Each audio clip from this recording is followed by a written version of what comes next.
Welcome, everybody. It's day 3 of the Watch Over Palestine tournament here, brought to you by all the amazing folks at the Bad Pachimari League. My name is Plausible. With me, other way, is LaFon. Great start, LaFon. I've been off camera too long. Muscle memory. And we are here for an exciting conclusion to what has been an unbelievable charity tournament. I mean, we've been going 3 days. The first 2.5, we had EMEA this morning. Already, $4,000 have been raised for the UNRWA to Palestine. That's insane. Thank you all so much at home. But we can do even better. So let's see those numbers keep going up and up and up, because that's what I'm looking for here today, LaFon. Yeah, and I mean, as there are some incentives too, I think, if you get the donations, right? So keep an eye out for that, and we'll take a look at them right away. The rewards for donating. If you get a $3 donation, some stickers, though, I believe there's 10 left of this watermelon Pachimari sticker, and some others as well, as you can see on the Tiltify page. Exclamation donate, by the way, in chat to find out more information, to get a direct link rather than me reading out the URL for you. But with that being said, for a great cause. UNRWA, helping aid in Palestine for education and, food, even like the basic necessities, both in Gaza and in the West Bank. So you absolutely want to involve yourself there. And like we said, already $4,000. Can we get to that 4,500 mark before the end of the stream today? That will be a huge pickup. I like how our goal is technically 4,510. It's not $4,500, it's $4,510. But I mean, hey, every penny is going to count. Look at all these amazing things that UNRWA has already done in response to the tragedies in the Gaza Strip. I mean, or you say it properly, but I'm American, so we never pronounce anything correctly. All these things and more, gonna need every penny they can. So let's get those donations started nice and early, because we got a lot of action here today. Our first 2 days, LaFon, some quick appetizers, some first to two, wet the palate a little bit. But now we're into the bracket. This is how the NA Swiss went, the North American Swiss. We did leave on a bit of a cliffhanger. There was a chance Freaky Ferrets could squeak into the top 4, but no dice. Instead, it is, in fact, Big Chunga 112, Fried Puppies, Billings Boomers, and in that number 1 seed, Overworked. And then as we get a look at how the bracket itself seeded out for the tournament, exactly so. Top plays bottom, and so Overworked and Big Chunga 112. What a name. What a name. Billings Boomers and really Fried Puppies in the second bracket, which of course leads into the winner of each will get to the finals. And then for the losers of those two will play in the third place match. So a lot to play for sure. I'm reading in our little production chat. I hope this is accurate. There's currently a poll on the donation page as well. And if that poll reaches $300 before the very last map of finals, then all the heroes will be selected with a wheel. Everyone will have to play random heroes based off that wheel. So let's get that 300 going, because that already sounds hilarious. I need the shenaniganery, LaFon. Absolutely. Now, like I said, we've done so much, right? 4,076, 4,510 is double last year's donation. So we've already raised so much. Let's try and hit that market on top of it. As a reminder, of course, let us know. Just interact, find things to do. There are some secret.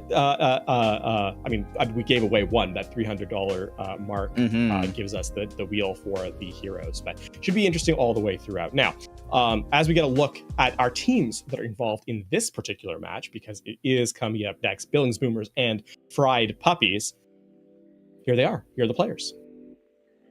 Fried Puppies. Why? Why would you do that to a puppy? I mean, isn't there like a snack or something that's like called puppy or something like that? There's a Hush Puppies. That's close enough. Which are fried. It's like, I think it's like fried couscous, if I remember correctly. You're asking the wrong person. I don't know. I'm in the wrong South. I'm in the Southwest, not like the actual American South, which I think is where Hush Puppies are popular. I wouldn't know. All I know is shout out to Billings Boomers, by the way. They don't know what a roll is. Hey, if they get to the final map of finals, though, all that flex is gonna do them wonders, because then anyone can be playing whatever they want. Fried That's Puppies, how that though, works, I mean, I don't think that's true. But flex. Flexing on the haters or something. Woof. Okay, I gotta move us along from that. Fried Puppies a little bit more traditional with their 5-player roster, a tank, 2 supports, 2 DPS. That is certainly more normal. Of course, today we are going into our, again, semifinals. The first of, well, not first of 3. That's not how English works, Paul. First 2-3. Best of 5, kind of. It's Overwatch. I mean, mostly. Honestly, we don't get. I mean, we don't get many draws anymore, though. So it's kind of basic. It's basically a best of 5. I can't think of the last time I saw a draw, honestly, in Overwatch. But either way, here's a little incentive. This is a fun one. Yeah. If anyone donates $30 right now, you can pick Billings Boomers roles. That's why they're all flex. You get to decide who plays what. So if you got 30 spare bucks, send it to a good cause and select some ridiculous things for our kangaroo theme. I guess, do they call kangaroos boomers? Is that why? I'm on the entire opposite side of the world. I have no idea. I mean, so am I. I'm gonna have to look this up. Hold on. This is like doing math on air, do our but job. like worse. Do our job. Oh, okay. It'd be even funnier if I just kind of sat here and like waited for you to find the answer. But now let's talk about our first map, heading up into Lijiang Tower for map number 1. And as a reminder from yesterday, I believe we are in an open map pool. So it's map selection. As long as there are no restrictions based on played maps, any map is available to be played if it's in the map pool. So heading into Lijiang Tower first and getting a look, of course, at the bans once we get in. I believe that's going to be the case once we get into the actual map itself. So that's upcoming as well. And I have looked it up real quickly.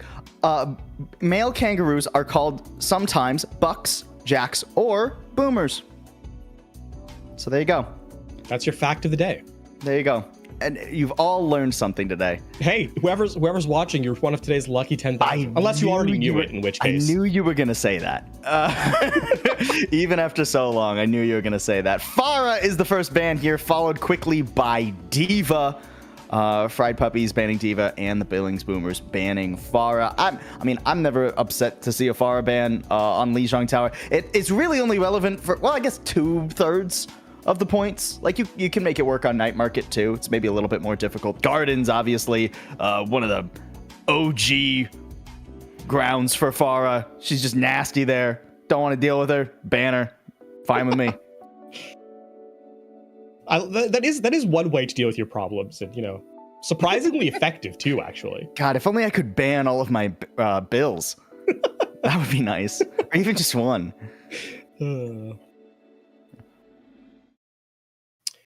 Well, let's get into. I mean, there's nothing to say to that. Like, I thought you were going to pick up on the joke. You just let it sit there. Thank you, Zusor, for a $10 donation. By the way, first donation of our stream here for the last stream we're going to have for the Watch Over Palestine tournament. Lijiang Tower is where we're going to start. It seems like it was actually Boomer's pick as well. I don't see any $30 donations, though, so I guess they get to pick what they want, LaFon. Disappointing. A little bit. Next time. We got I mean, there's still at least 2 more maps, right? Exactly. So next with a quick quote, misappropriating the actual original joke, but yeah, I guess that's true. I mean, shout out Macklemore, I guess. Hey, listen, he had an anthem, in support of Palestine early on. So it's a banger. Absolutely shout out Macklemore. We're getting into our semifinals now, folks. We're out onto Control Center. That's 3 for 3. We've started with Control Center across our NA games last couple of days. Ryan versus Zarya is going to be our tank matchup here. Ooh, Poofa's not going to be around to see this early one. And Billings Boomers, despite the fact that, I mean, generally I would think of Kangaroos as pretty fast. They're a little bit late to the punch and late to the positioning. They do get Otters, trade that back. And Poofa should be back pretty quickly here. Ooh, but that Bastion's going to get rid of the tank, and that kind of gets rid of any chance to push forward right now. Yeah, you're going to get... you may not even get first cap, actually. There, is doing a great job of kind of stalling up the point. Y'all gotta turn around, deal with BB. Recall keeps him on the point, and wow, look at that. Okay, finally the cap comes through. But Billings Boomers have reset pretty quick. They're at the ready. Charge in, that is bold, but hey, tagging the Tracer, that's a good way to start. And now Billings Boomers is struggling to find themselves a target, LaFon. I do like the restriction that Fried Puppies, or sorry, the reset that Fried Puppies kind of brought in, right? We saw Dilby play very aggressively, prevent the Boomers from walking in through the choke, have the respawns come through, and now they reset, they get first capture, when that looked like that may not actually end up being the case. Nearly up to the Shatter already, though. Dilby's been putting in a lot of work. Ugg does win the Tracer head-to-head, and Hannah falling immediately after. Things in a little bit of jeopardy for the Fried Puppies. Can a Shatter turn the tides? He's just kind of limping backwards, though. Doesn't really find an angle for it, and meanwhile, the rest of his team dropping like flies. Yeah, it's going to be the reset. But considering how rocky the first fight was, I think you'll take 45% on your first reset. Now, it is going to be down to execution here. If I can get it in, man, that's really tough to say quickly. With the Pulse Bomb, that's going to be, and get that pick off early, that could be a real devastation for Fried Puppies, trying to get that, getting the Earth Shatter online. Kitsune rushes, traded early, but the grab, so much damage. Hannah gonna go down, but a beat at least thrown out. Did that beat only catch one member, or was there just so much damage that the shields didn't do enough? Either way, Fried Puppies, not the opening they needed. Still, it's a haphazard reset from Billings Boomers, which means that on this reapproach, there is chance for a quick take back. Tough to lose Lucio so early, though, and here comes the overclock, another one. Nice Suzu, but it only delays the second shot. And I don't think Dilby's going to be doing much from there. I mean, nice headshot from Cynex. It's a little late. Yeah. Tragically, both supports going down. The who you pick off is sometimes more important than the number of pickoffs, if that makes sense. Both supports going down mean that you can't sustain, you have to reset. Now, if you trade 1 for 1, but your supports are kept alive, you can sometimes win out the war of attrition. But Billings Boomers are the ones that actually end up being in that situation themselves. Ooh. Toasty spots a low health Hanzo, goes for the charge, eventually gets it, but trading for Kiriko I don't think is ideal. Pulse Bomb into the corner, but a nice Suzu keeps that from going awry. Thank you to whoever just donated $3. Your anonymous donation is appreciated. Fried Puppies, though, I mean, things are going okay. Dilby over onto the Zarya, high charge, but it's just taking so long. Billing Boomers are only going to need one more fight. And this is now going to be playing around at Akko, trying to keep the Zarya alive so they can get the resets coming. Ooh, Disruptor shot so deadly. And I believe the Disruptor shot there with the slow perhaps coming in makes it even more lethal in those close quarters. Nonetheless, a reset coming in. Looking at the Graviton Surge from the Bakery, high energy. If you can follow through, especially with a Pulse Bomb coming up, Fried Puppies in a world of hurt. Even the Suzu just not going to be enough. Dilby and Akko caught in that Graviton Surge, and things rather dire. Oh, although Cynex, hold on, could try and make a play. Can't quite find that last shot. Survives, throws the Dragon Strike in. I thought I hit that nasty shot for a second, but it was the Dragon Strike, at least getting rid of Luca, but the flip has come through, and the point is not quite all the way Billing Boomers. Dilby gets there in just the nick of time. Sights on the Tracer. Reenact the Somatic. Oh, no, just goes for the headshot instead. That works too. And I think the Bakery is actually in quite a bit of trouble, but here come the reinforcements. That is both healers at the ready. Can you protect Poofa? No. No Suzu from Luca. So a trade tank for support. With the rush out, it could end up being worth it, but Bakery falls and the beat is dropped too. I think Fried Puppies are going to have the momentum to keep themselves here. Yeah, that was a very greedy beat from Akko, just allowing the Doomfist to die on the way through before it comes in. But it ends up working because the delay was so patient. Being able to outlast the Kitsune was a huge pickup. So risky, but sometimes you have to make those high risk, high reward plays. Ugh, looking for an angle. Can't quite find it though. Otto's doing a good job of just marking the other Tracer. Here comes the overclock on the objective. A lot of damage onto Dilby, and with the tank falling, this feels like almost a done deal. Yeah, you don't want to be in the sky against an overclock. Yeah, just skeet shooting at that point. Akko's gonna figure that same lesson out the hard way almost. Thank you for the $11 donation, whoever you might be. Toasty Toast, I mean, just taking care of business. That was, I think, 2 fights won off the back of the overclock from the Sojourn. So very effective from Billings Boomers, and they'll take round number 1, but contested, I think. A much more contested round than we've seen opening up a match in the 2 days that we've kind of had the tournament going here, at least for you and myself, Paul. But I think for Fried Puppies, one of the things is they were constantly in a state of flux, right? Switching heroes very frequently, trying to get resets coming in because there was so much chaos. They weren't able to really get clean fights won. And while it was successful pushing them to 99, they didn't have that closeout potential that Billings Boomers did. We highlight that Toasty executed with the overclock, but also had the overclock to be able to execute with, right? It goes hand in hand, and we'll have to see if Fried Puppies can bring it back and have that in this second round.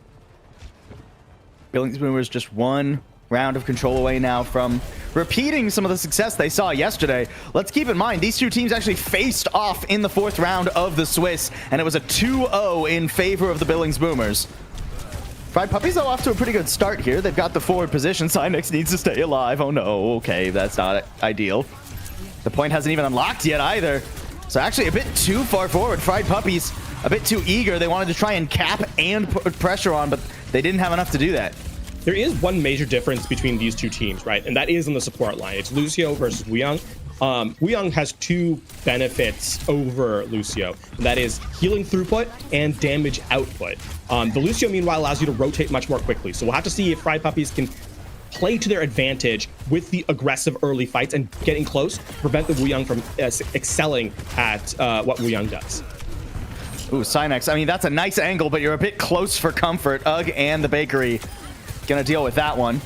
Otter's coming back, though. Again, winning out on that Tracer 1v1.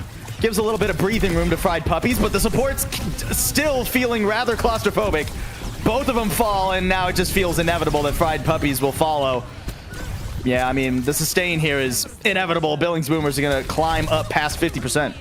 And I mean, that's exactly what I meant right there. That fight was indicative of it. Look how much damage Pufa was able to put out because they're not being pressured in close. Keep in mind, Wuyang has a charge mechanic. The projectile has to exist for some amount of time to get up to that 100 damage to where it is most lethal. So when you're in close quarters, it's not as effective. And Billings, Fried Puppies, they need to get much more aggressive with the Lucio, with the speed, to try and burst down. But with the Graviton Surge, unlikely.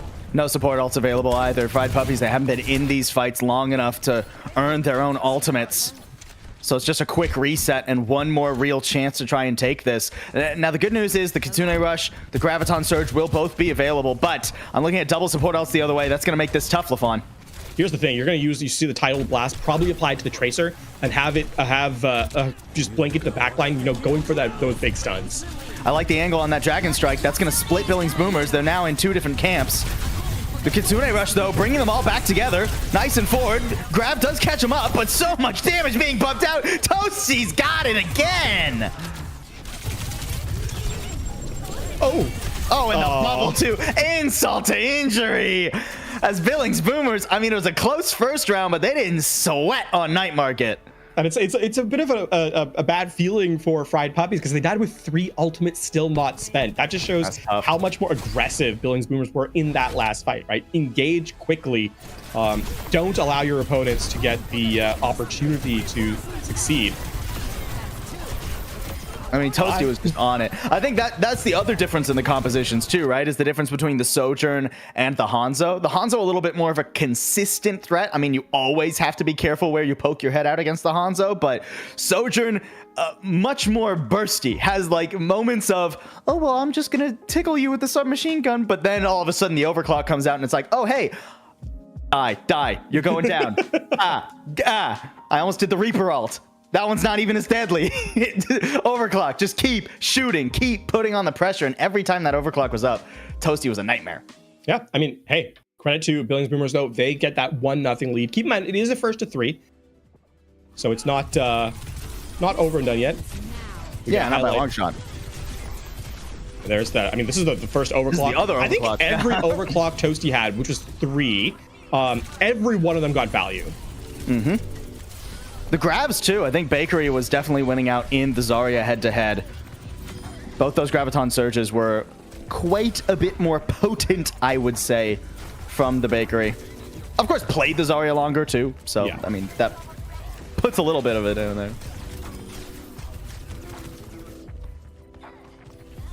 Nonetheless, Pride Puppies will now have to go back to the drawing board.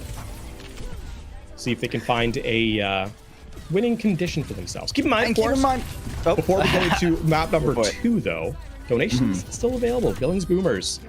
I said for a $30 donation, you can, choose their heroes. So. Ooh.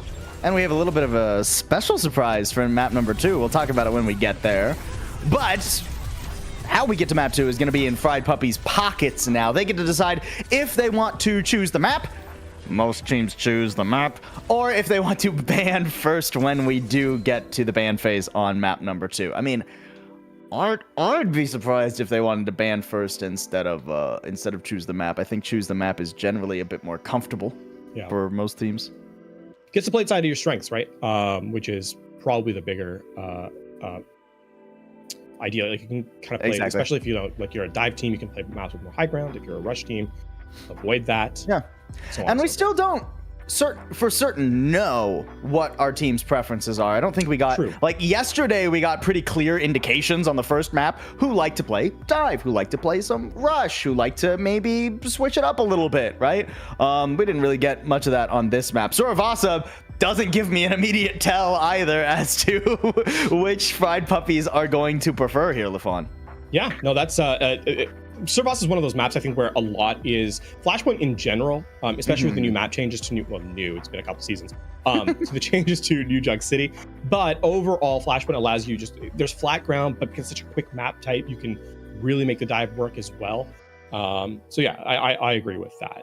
Of course, just a reminder to everyone watching, ! Donate if you want to find out more information. Special little something. Because of those donations, we have a special surprise for all of you. Map number 2 is going to be a little bit unorthodox. It's going to be mystery heroes for our map number 2. I'm excited. I can't wait for the shenanigans here. I asked for them, LaFawn, and we're already getting them. So here's a thought for you and I. Now, obviously, when we do analysis in game, it's based on set expectations for roles and heroes and so forth. We have 2 ways of playing this. We could lean into the chaos and and you're giving me a choice. Yeah, we could lean into the chaos and be like, go for just kind of as wacky as we can kind of think of, or we could play this very, very straight, very seriously, and be like, analyze it as if it is a perfectly regular game of Overwatch. I leave it to you. Why isn't there competitive mystery heroes, right? People... I feel like there was a mode at one point that was competitive mystery hero. It was in the arcade, so it doesn't... Yeah, it was like arcade. It was like ranked mystery heroes for... I remember that. That was... Oh, jeez, I was forever ago at this point. But no, I mean like an esports scene...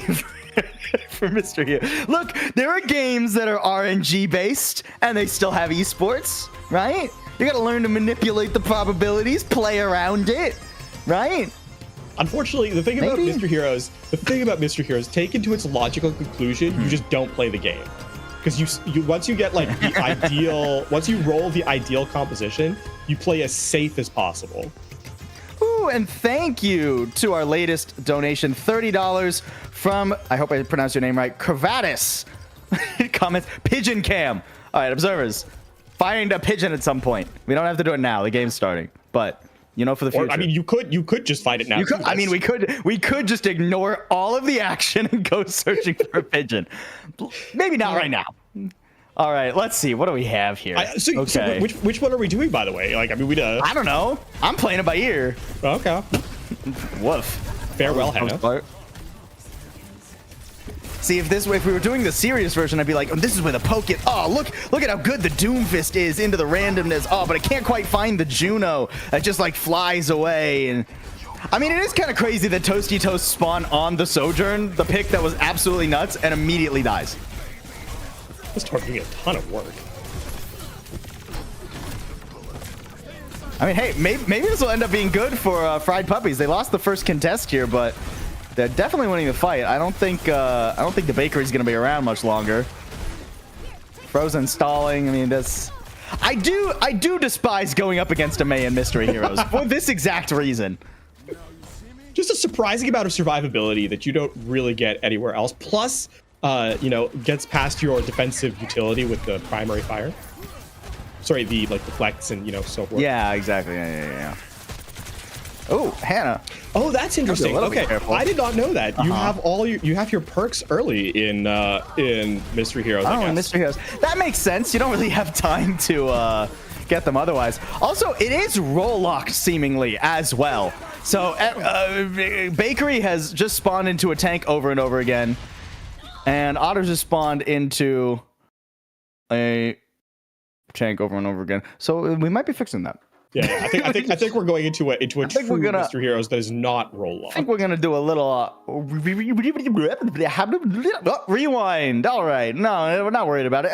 Map 2 is gonna be Mystery Heroes. So what you're saying is, and just a little bit of a callback, we're taking a different time-based thing where it's not memory wiping this time around. We're actually like reversing time and yeah. Okay. No Men in Black thing. We are straight up in like a time loop. Okay. No, it'll only. We actually have already done this 14 times, and for some reason the only person that remembers Tom Cruise movie? What is that Tom Cruise movie that it's called? Oh, the like new sci-fi one, or not new? It's new. Like I'm pretty sure it's like a decade old now. Look, when I think of time loops, I think Groundhog Day, and that's Groundhog Day, the sci-fi war movie. Yeah, exactly. So compared to Groundhog Day, Edge of Tomorrow is new. 2014, like it's 11 years ago. Wow. Jeez. Yeah, I thought it was like 2014, 15. God, we're old. Overwatch wasn't out then. True. All right, now we get a little bit more true Mystery Heroes. I like seeing the double Ash immediately.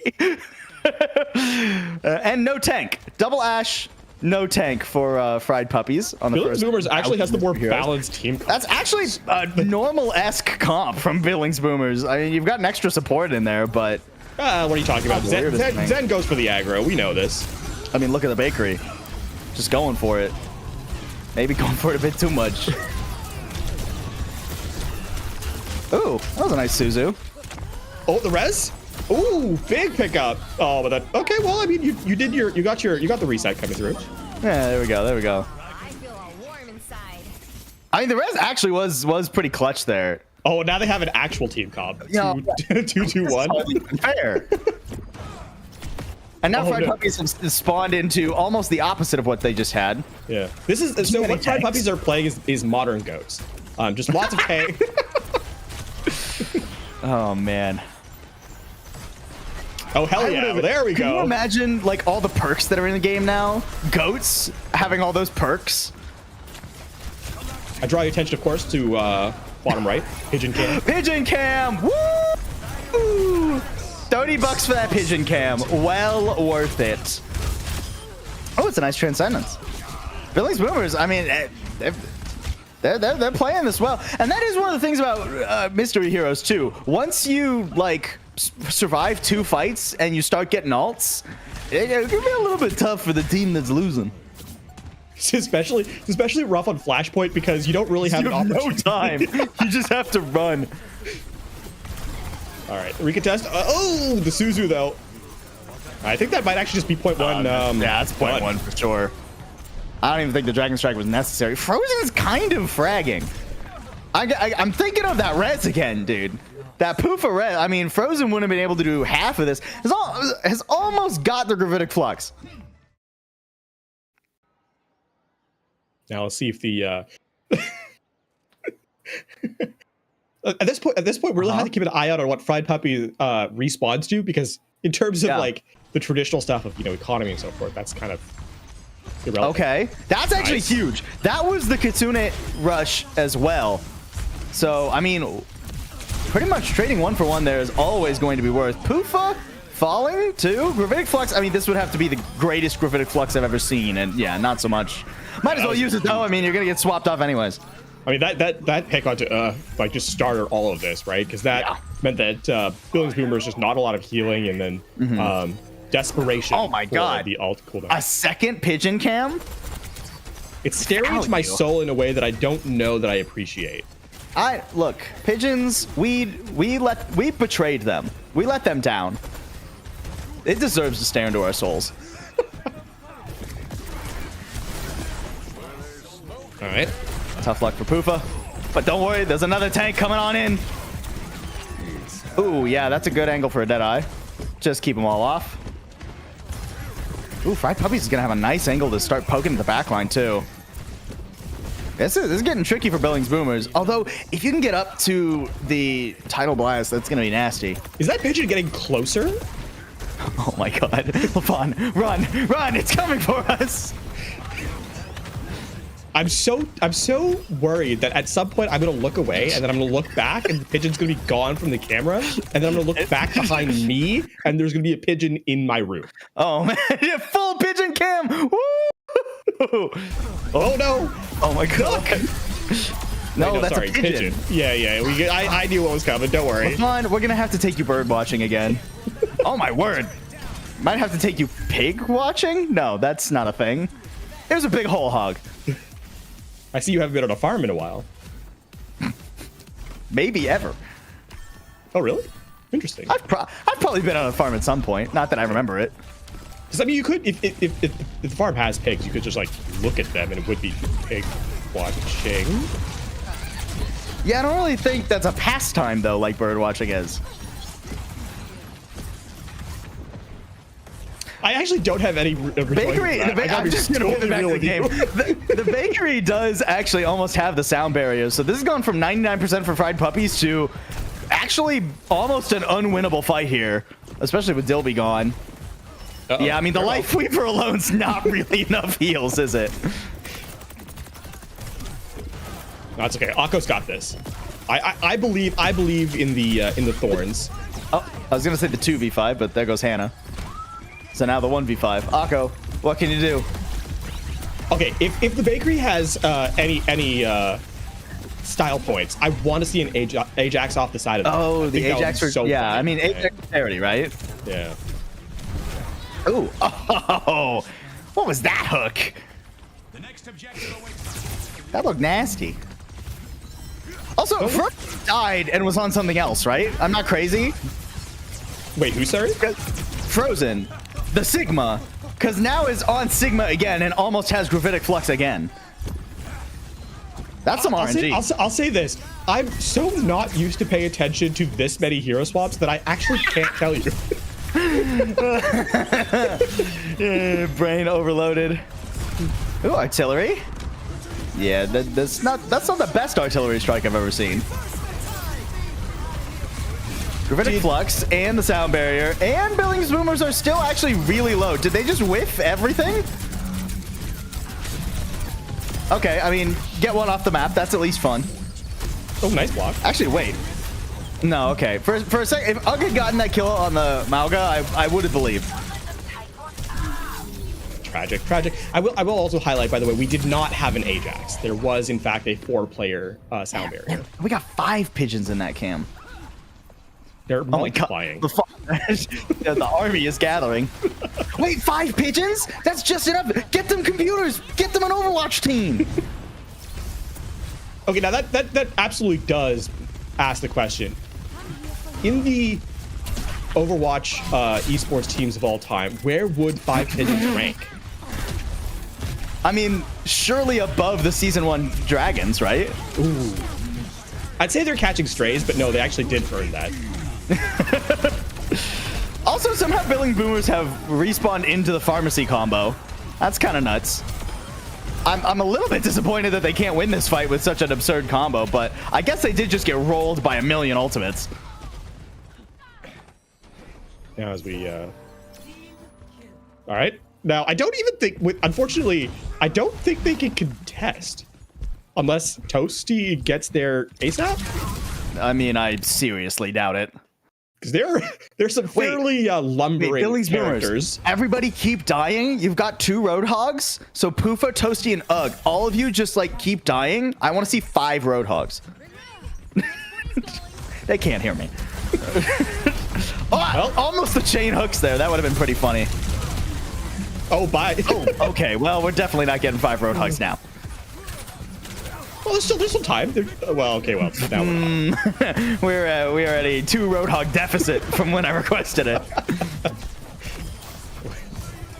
Billings Boomers now with no tanks, which is kind of unfortunate, against Amalgam, May, Sigma. And double Baptiste. Tragically, 2 immortality fields at once with no tank. Yeah. Well, they do have a tank now. Kind of. I mean, yeah. I mean, not kind of. Zarya is a tank. Well, it was more like how long does the Zarya stay alive as a tank? That is kind of more what I was aiming for. Doomfist now too. I don't think. I mean, actually, Doomfist could have a good time here if you can find one of the 2 Baptistes. Now, all that's going to happen though is that it's going to go into the amplification matrix. Although you say that, there's one of the Baptistes. Now, there's the other Baptiste. You doubted me. You doubted Toasty, which is actually more insulting. That's actually more insulting than doubting me. Doubting me, fine. Doubting Toasty, how could you? Oh, it didn't matter though, because everyone just kind of fell over. Oh, that's nasty. Although Cynex doesn't really have any health. Can Billing Boomers cap this? I mean, does he even make it back in time? Oh, Hannah's gonna stall. The Lucio stall's nasty. Yeah, they don't cap.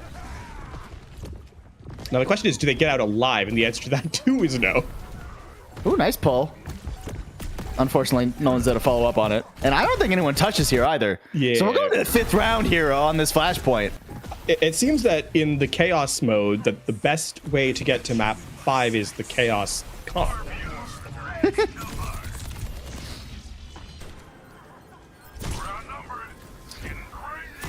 All right. I was going to say ambitious, but somehow we got a kill. So. Yeah, no, I mean, hey, whatever works. And at this point, it's actually, normally kills like that don't really matter at the end of like a flashpoint round because it's like, oh, everybody's gonna spawn anyways. But you do change their heroes at the very least. Yeah. So Fried Puppies aren't gonna have that same just like meaty brawl that they used to roll over the last 1.5 points. Though I will say, a solo cage fight here would not be a bad idea. Well, not really a solo cage fight, an everyone cage fight into a absolute pounding. Goodbye, Dilby. Yeah, it turns out even Maga, not really good in a 1v5 cage. I think the best wrestlers would struggle in that scenario. Oh, and now, I mean, unfortunately for Fried Puppies, they seem to be going squishier with their composition switch up. Nice shot, though. I mean, Akka, is making the Widow work best it can on a map like this. Are you saying a close quarters map with lots of short angles is not ideal for a Widow? Especially when you have to get to the point fast and always be standing on the point for a sniper. Yeah, that's a little bit rude. Oh, not as rude as that though. Holy moly! Just turned Cynex into paste. Actually, no, you turned Cynex into Soldier, but I see where you're going with that. Well, Frozen's not turned into Soldier anymore. Turned out of Soldier. I give both of us a 2 out of 10 for those jokes. Yeah. I give us a 2 out of 10 normally, LaFon.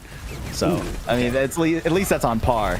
Fried Puppies have managed to get at least most of their players to the point, though. A chance here to flip this around. Keep in mind, this is a real map of the semifinals, and Billing Boomers are very close to getting up to match point and series point, rather. So this flip here is absolutely necessary for Fried Puppies. Frozen, I mean, at least living up to the name, technically, right? That is one of Overwatch's horror moments. Sitting a corner, 4 people staring at you as your cryo freeze expires. Yeah, it's not ideal. Yeah.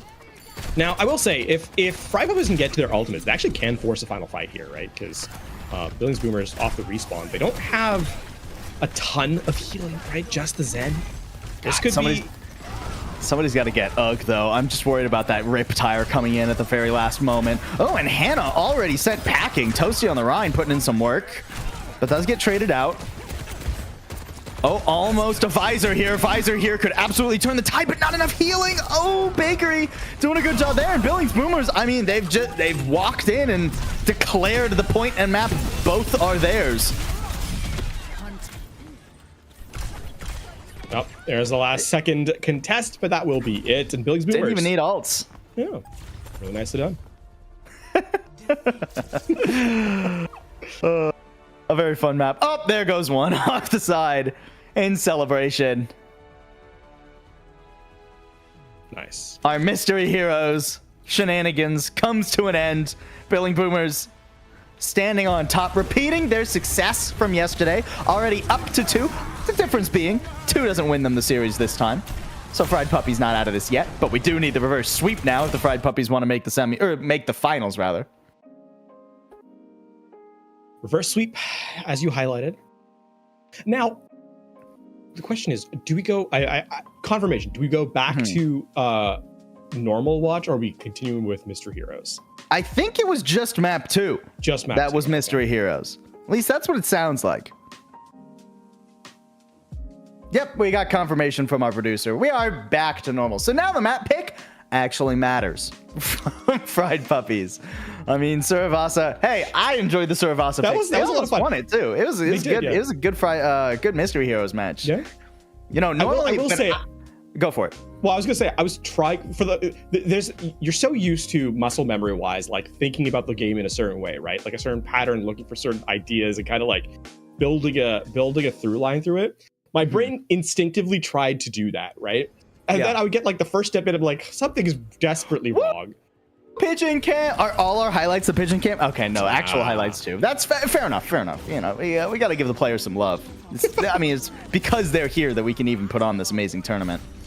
Keep in mind, folks, exclamation point donate. I said point again. Exclamation mark donate in the chat so that you can donate. We are at just over 4,100. We need to get to 4,510 so that we can double last year's final amount.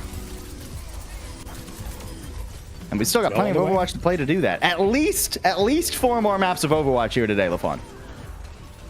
Indeed. I think if you're Fried Puppies, though, you'd like to extend that timer just a little bit. That's true. Oh, yeah, to finish my anecdote. I got halfway through like that pattern, and then my brain broke. And I was like, oh, what do I do now? Yeah, that only you have that problem, LaFawn. Famously. No. You need to watch more brain rot media so that you can just turn it off. This was nasty, dude. I mean, actually, we got a lot of really good whole hogs on this map, come to think of it. Thank you, by the way, to Anonymous for the $25. In all seriousness, there were actually some really cool, considering Mr. Heroes is so eclectic and chaotic, we actually had some really fun combos play in, right? We saw in the whole hog, obviously, some nice shots from Akko on the Widow. The cage fight actually got a surprising amount of combo value, except that 1v5 opportunity, but you know, we can just use our time. It still got value. It got comedic value. It works. Map number 3, folks, is going to be Circuit Royale. That is where Fried Puppies have elected to send us for what might be the last map of this series. We're going to go back to normalcy. No more Mystery Heroes. So Circuit Royale, oof. I mean, that is a choice. Another, here's something that, kind of, speaking of Circuit Royale, I'm pretty sure it's in-game, it's pronounced Circuit Royal, but that's wrong and annoys me. Well, so technically Royale would have the E at the end, wouldn't it? Yeah, right. But that's also, so I guess again, it would like I said, be Circuit Royal, but I hate that too. So we're going to it's wrong and annoys me, and therefore we're just going to call it Circuit Royale. Yeah, and I mean that's what you would call it if it was a race, right? Yeah. I mean, you would call it the so and so Royale. You wouldn't call it the. I mean, I don't think. Oh, maybe I'm wrong. I don't know. I'm not a racer. Widowmaker banned here. Widowmaker banned on Circuit Royale is kind of crazy. To be fair, Circuit Royale has actually kind of transitioned away from being a full-on poke map. It's now actually more of a dive map than it ever was, which is very funny. But I mean, Widow still really good on, especially point 1. Yeah, true. Ooh, I like that. Booyang. Banned from Fried Puppies there.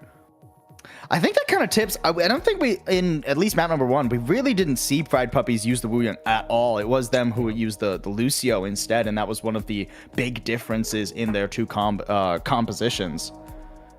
So I think going forward, this is I think a legitimate and well-pointed ban.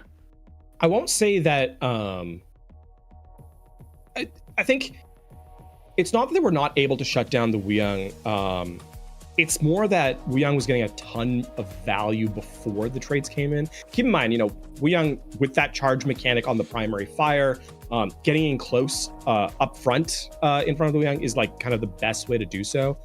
But navigating into that position is easier said than done in an actual engagement, right? Because a tank can appeal for you, the DPS have free damage on your approach. If you're playing the Tracer v Tracer, which is kind of bringing you in close, you can get marked that way. And that's what we really saw in map number 1. I think it was really just the first fight where the Wu Yang was taken out, and even then they weren't able to kind of capitalize and turn on the turn that to their advantage to get the full capture. So yeah, I agree. Yeah. I think the Wu Yang kind of, even if you know what the win condition is, it's easier to know it than to execute on it. And so just take it out of the equation entirely, right? It does perhaps give an opportunity. Now, the question is, can you then execute on whatever your current plan is now that that's kind of gone entirely? And on Circuit Royale, it remains to be seen, right? It is a much more straight line map. Yeah, well, and I think also talking about how you were just discussing Circuit Royale is now leaning more toward like dive versus dive kind of compositions, and it does eliminate that combo. A lot of the times you see the Wu Yang with the Tracer, right, and just supporting that Tracer, and now you go back to that straight up Tracer head to head on map number 1. Otters was often winning that over UG. So now if UG is unsupported by a Wu Yang and you still have to do the Tracer head to head, that gives Otters a big advantage in my opinion. And then it's now a case of like, okay, if you can't win that Tracer head to head matchup, you have to start changing your angles of approach. Don't take a duel, just operate within your front line and just sort of, I think, change the style of play that you're going for. Now, granted, Fried Puppies are still down 0-2, so it hasn't been, despite the head-to-head being won out by the Tracer, hasn't actually transitioned into much of a score line difference. But certainly that's going to have to be an opportunity here for Fried Puppies. Now, of course, we're saying this as if it's going to definitely be that Tracer matchup, which is not a guarantee, considering, again, we said, even though this map has been moving towards more mobility-based compositions, comfort kind of comes through, and we still see a lot of poke and just slower styles operate on Circuit Royale. And while the Widow is banned, there are still many possibilities for poke. The Freya, of course, UG already starting there, and I'm expecting Toasty Toast. I mean, the Sojourn comes to mind, honestly. I used to be a top 500 sleuth. Now, that was the title that was used for ranked mystery heroes. So, top 500 sleuth? Yeah. Oh, okay. So we do have evidence it did exist. Top 500 sleuth is a good band name.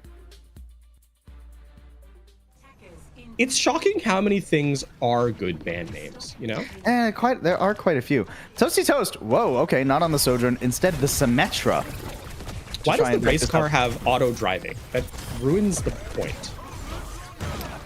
Does it have auto driving? Do we not know for a fact that... Is there somebody in there? Well, our observer was, but that's not. There we go, then. Oh my, Fried Puppy's just rolling over this first defense. Yeah, I don't think this quite worked. And now we're going to see just a wholesale switch up. We are still, we aren't playing Mystery Heroes, right? No, everybody else respawned on the same characters. It's just the Baker he swapped things up over onto the Hazard. I mean, you get back faster, and if you're worried about your shield just melting, then fair enough. It's going to be difficult, too, for Dilby to actually turn this corner now. Hazard is going to be much more difficult to pin down than the Sigma. Bakery will always have that option to disengage if need. Now, the entire rotation here is kind of to aggress with Hannah's speed ring right from the Juno, but that window of opportunity is much less effective, or much less, has lower uptime than a Lucio. So when the go button is given, as it has been so far, it has to be executed on properly. Bullet shot at the ready. Just tag it straight onto Dilby, deal more damage to that tank. Bakery into the back line, but overextends a bit, and that anti prevents any assistance. Now Fried Puppies have their opening, and Nano going on to Dilby, allowing them to push forward and just roll over Ugg. And I mean, just roll over everybody, it seems. You're frozen, and a nanoed man with a giant hammer that has a rocket attached to it shows up. I do believe that ends in a fight win. Yeah, I would say I'd start crying, but I guess I'm frozen, so I don't think it would work that well. Oh.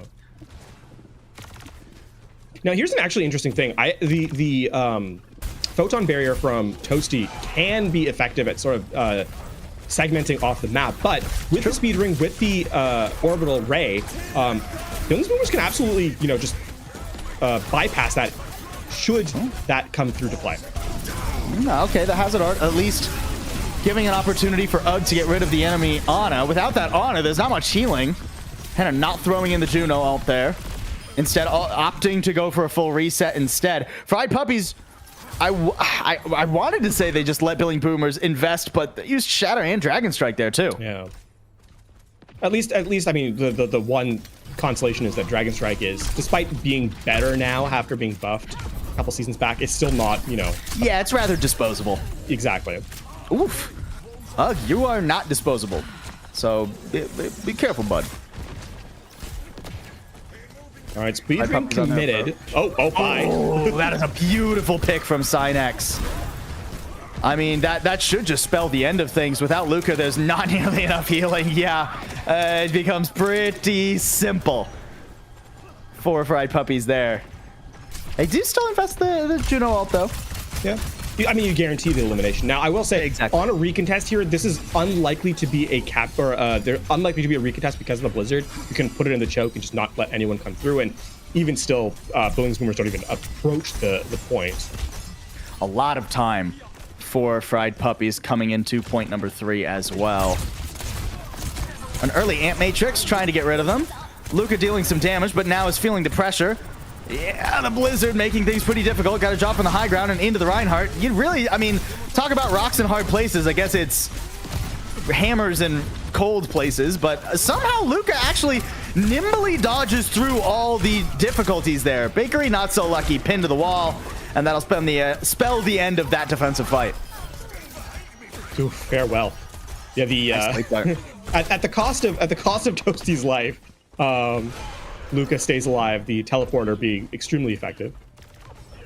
Nonetheless, I actually think that on a recontest here, you're looking at a really rough place. Walking out of spawn, this is the one place where like a Dragon Strike is very, very effective.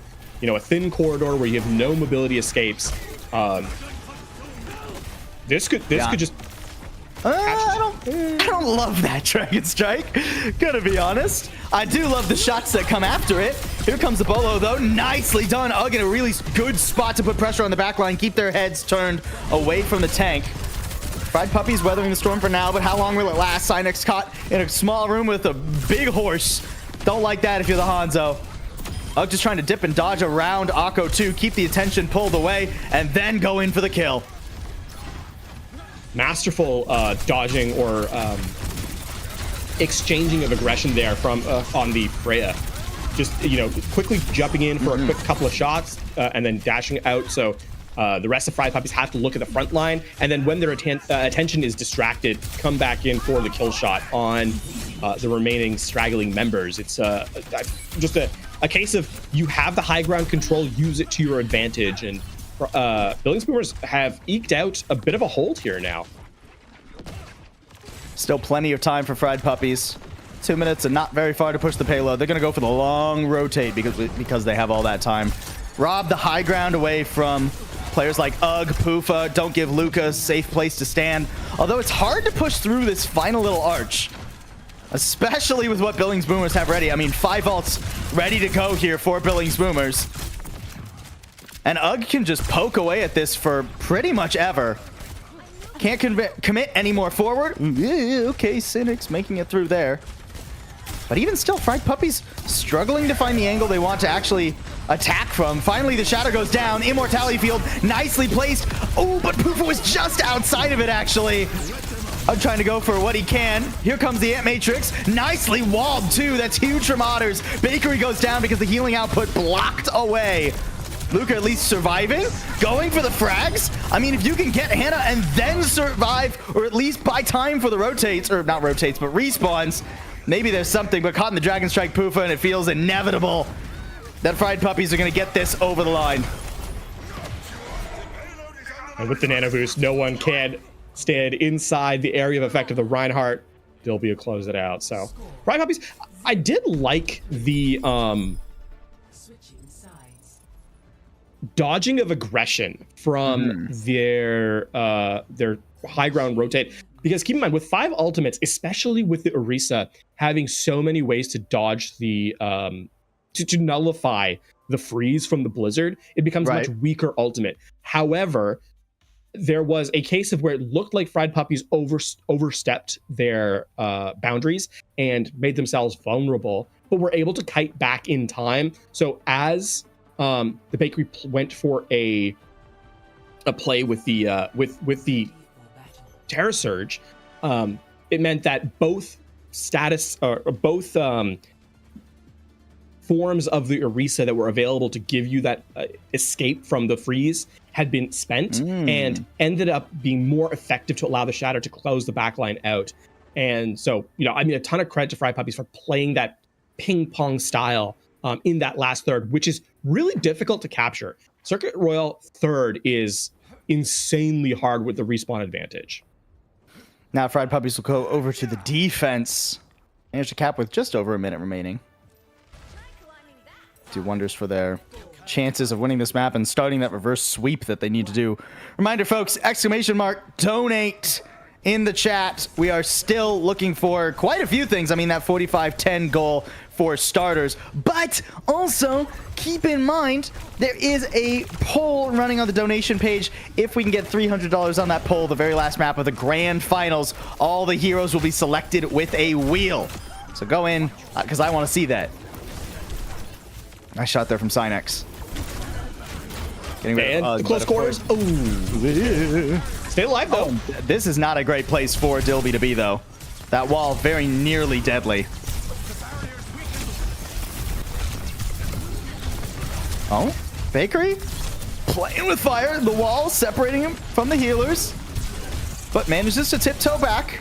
Unfortunately, without Toasty, winning the fight against the other Sigma becomes nigh on impossible, so it'll be a soft reset. Yeah, Synex with a fantastic double pick. I mean, both extending the fight, basically taking off a minute solo with those eliminations, and credit to the supports from Fried Puppies keeping their front line up, and Synex there a third time. Wow. Third pickoff. Synex has been popping on this Hanzo. I mean, not just the picks here on the defense, but there was also that pick that opened up the second point entirely onto Luka when they were on the Baptiste. It's nasty stuff. It makes it very hard to approach, especially with the Dragon Strike. I mean, this is the perfect place for the Dragon Strike. The second Billing Boomers feel like, hey, maybe we can finally start to turn this corner. Oh, nope. 2 big dragons. And now, yeah, here it is. Of dragons. There it is. The second they turn the corner, Dragon Strike goes out, wall goes up, Bakery dropping ever so low, only because of the duplicate. Dude, the frontliners even survive. That's a nice Gravitic Flux too. So much damage, even with the Immortality field. Akko falls, Dilby follows, and I don't think this Blizzard's going to be enough to save you, Otters. Yeah, Synex gets a 1 consolation final blow, but I mean, shout out to the Bakery for trading the front line for a guaranteed fight pickup, right? If that Blizzard if they're waiting even just a second longer, Billings Boomers, then you have the Blizzard laying down on the back line instead of the tank, and that means that sure, the Gravitic Flux does a ton of damage, but you're not able to get the closeout that you kind of need, and then Synex will be able to actually get the final blows consistently for the rest of the team. So the fact that pinpoint aggression was played was a difference maker on that fight, and the reason the point was captured entirely. Fried Puppies, they've got a good opportunity here to stem the bleeding. Toasty Toast already gone. Another beautiful shot by Synex, and I think that means you actually even save the ults. Bakery walled off. Those walls have been so obnoxious, Otters. They are being such a nuisance with them. Bakery can hardly push an inch away from the healers. Yeah, walking to this high ground is so tough. If you don't get the opportunity to kind of push into the spawn room, or the spawn area.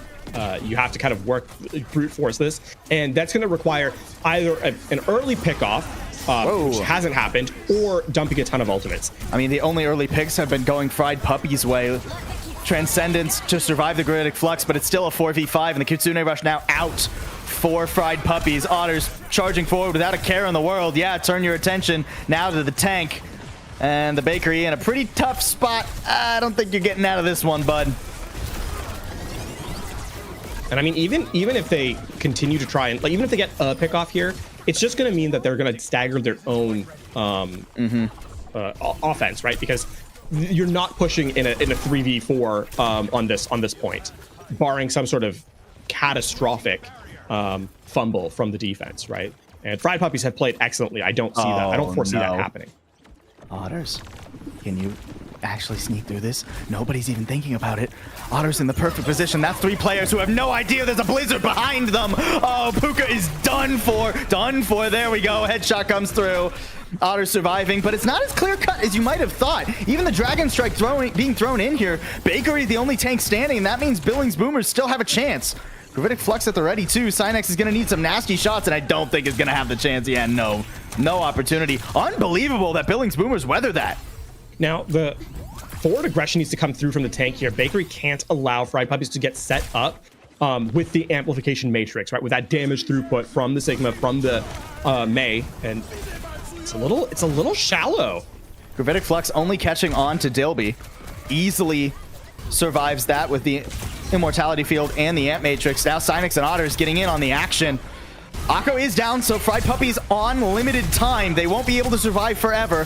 Dilby gonna find that out the hard way, but now there's no heals in the fight other than, I believe, Hannah. Bakery trying to turn his attention to her, but doesn't really have the time. Ooh, finds Dilby regardless, though, and Hannah meets a rock to the face. How has the Bakery single-handedly done that? Incredible. I mean, credit to the shield dancing there from the Bakery, setting up the projected barrier in front of the supports. Don't allow them to get the healing into either of them, into Dilby, and it means that you're sure the supports might be alive, but they're not effective. And at that point, the difference is nothing, right? Whether you're alive or not is irrelevant in that situation. And the Bakery just used the Gravitic Flux at the start of that fight, already almost back to another. Fried Puppies, no shortage of tools of their own, so can certainly try and survive here. That Flux almost whiffed. Does catch Luka, though, up top, just barely, and that is a prime target for Ketchen. Yeah, after that, it's just an easy push forward. And now Fried Puppies set up in a very strong choke, too. Ooh. Can he get away? Yeah, Toasty's fine. Should be okay. Now, this is also a case where basically no matter what happens, Billings Boomers will have a worse time bank than Fried Puppies. Yeah. And I mean, you're kind of looking at this. Kitsune Rush in close. Blade's going to be coming online. I think you're going to force Billings Boomers to have to overspend in this fight. Duplicate immediately thrown out, though. That's 2 Gravitic Fluxes you now have to worry about. Oh, but they're thrown at the same time? Is that in the same spot, too? Okay, I mean, that was a lot of damage, so Dilby falls. Hey, you want to guarantee a kill? I guess that works. The only problem is that this is still a little bit slow going. Only 1 minute remaining. Can Billings Boomers get the full cap? The thing is, the full cap here is still almost not possible. You're going in with a bola shot and a orbital ray, but the transcendence is there, so the damage is not going to be permanent, and respawns are so much swifter. Cynex does lose the fight on the flank to Toasty. Orbital ray immediately starting. Fried Puppies. How long until they pull the trigger? That's a dead tank before the transcendence hits. Oh, Akko not quite right on the timing there, and this blade is dull. It doesn't get squat. Fried Puppies in such a good spot, but the bolo shot, the only ult popping up in the kill feed. Full cap seems nearly impossible, but now with 15 seconds remaining, it feels inevitable. Dilby trying to stall best you can. I mean, at least Fried Puppies have a 54-second advantage, but that could have been their map to win, and now it might be their series to lose. That should have been their map to win. I mean, when you have that much advantage, when you have the defensive choke, you really should find more value out of those resources. But you want to call it patience, but sometimes when you wait too long, it ends up being hesitation rather than a virtue. And that means that Fried Puppies in a position they didn't want to be. 54 seconds, sure, it's an advantage, but in the grand scheme of things, it's not much of one at all. The line between patience and inaction is razor thin in a game like Overwatch. Billings Boomers now gonna have to run it back. Keep in mind, the first point did go substantially worse for Billings Boomers time-wise than it did for Fried Puppies. It took them much longer to crack that first corner, but Fried Puppies making an adjustment here as well, moving to the comp that worked for them on the attack to the defense. Okay, LaFon. Sorry, I just wanted to trip you up with something. So. I guess. Hey, you get your sticker. Congrats. Thank you. Billings Boomers. Oh, this is cheeky. Did they get spotted? Yeah. He got spotted pretty quickly. So knockout now there. Oh, whoa, nice flashbang from Synex. Synex has been just nasty. Whether it's on the Hanzo or now the Cassidy, has been putting the work in. It is a slow crawl now for Billings Boomers. And Fried Puppies, I mean, they're going to get at least a lot of time here. Synex again does it to him. Poofa, I mean, there's no way you know what even happened to you there. Dilby falling, though, that is tough. Still, Synex with another one towards the very end. Actually, that late pick onto Luka gives enough time for Dilby to get back to the archway at the very least. Yeah. So progress is not going to be as significant as, perhaps Billings Boomers would have liked, considering they picked up the tank. And it'll all be down to one final fight here. The only thing on the horizon currently, the Deadeye, which gonna be hard to find value with that into a Sigma, I'd imagine. But Synex has already performed quite a few miracles. Oh, not gonna have a chance to do it this time, though. That is not what Fried Puppies wanted going into what could have been a final fight. Again, the pressure's on, and the Fried Puppies, are they gonna fold? There's a bola shot. Catches darn near everybody, and they get blown up by the sticky bombs. And that was the fight that Fried Puppies tried to commit Hannah with the Kitsune Rush. I mean, this went from looking so good for Fried Puppies to now falling apart. They're not really close to anything. I mean, yes, Deadeye's in play, but it's a zoning ultimate. It doesn't get a ton of value. Meanwhile, you have Gravitic Flux. You're close to the duplicate. I mean, that should buy enough time to snowball into the Kitsune Rush and the Orbital Ray. Billings Boomers playing their cards in close quarters could get themselves a second cap. I mean, there's that Deadeye. Charging forward desperately with the speed boost. Doesn't quite even find the one. Hannah falls, and Fried Puppies, yeah, they went for a gamble there. And it does not pay off. Billings Boomers still charging forward. Poof will be back in the blink of an eye.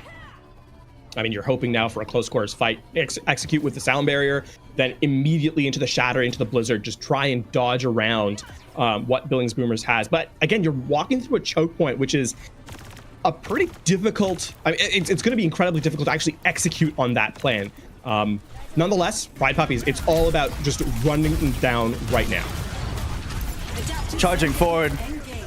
Ugg is their target. Oh, Manages to find it. Thrown into the air. Dilby juggled. The Shatter whiffs. There's a beat 2 duplicated. A later beat from Akko, though, still gives Fried Puppies a chance. A Blizzard 2. Everyone frozen. Fried Puppies have found their stabilization. And they will hold Billings Boomers shy of the second point, but that is still a long push, considering it was just a minute to start. And considering it was down to not just a minute to start, it was 20 seconds on the clock when the payload actually started moving with those big picks. But that is the pain of overtime. Lose a critical moment and respawns will absolutely burn you, as evidence there. And it's one of the things about Overwatch that's a little interesting. Despite overtime fights being so desperate, if you can get the first pick off in them and have it be and not lose anyone, you can actually push a lot further because of it. I've always said overtime fights are much more momentum based than the rest of the game, and that's saying something. If you can just find that little bit of a start on an overtime fight, it can really work wonders. Now Fried Puppies, I mean, they're going to need to work wonders. 2 minutes, I mean, it's much more time than Billings Boomers started with, but there's not a lot of time to get basically all the way through second point. Now, Sinex got the first pick. Defensively was on the ball, right? Oh, yeah. With the Hanzo getting those pickoffs. Now, you're going to have to see much more of that from the offense, which is much more difficult to do. Not only do the defensive team have better lines of sight and more angles to kind of operate within, but they also have higher ground. And they have high ground.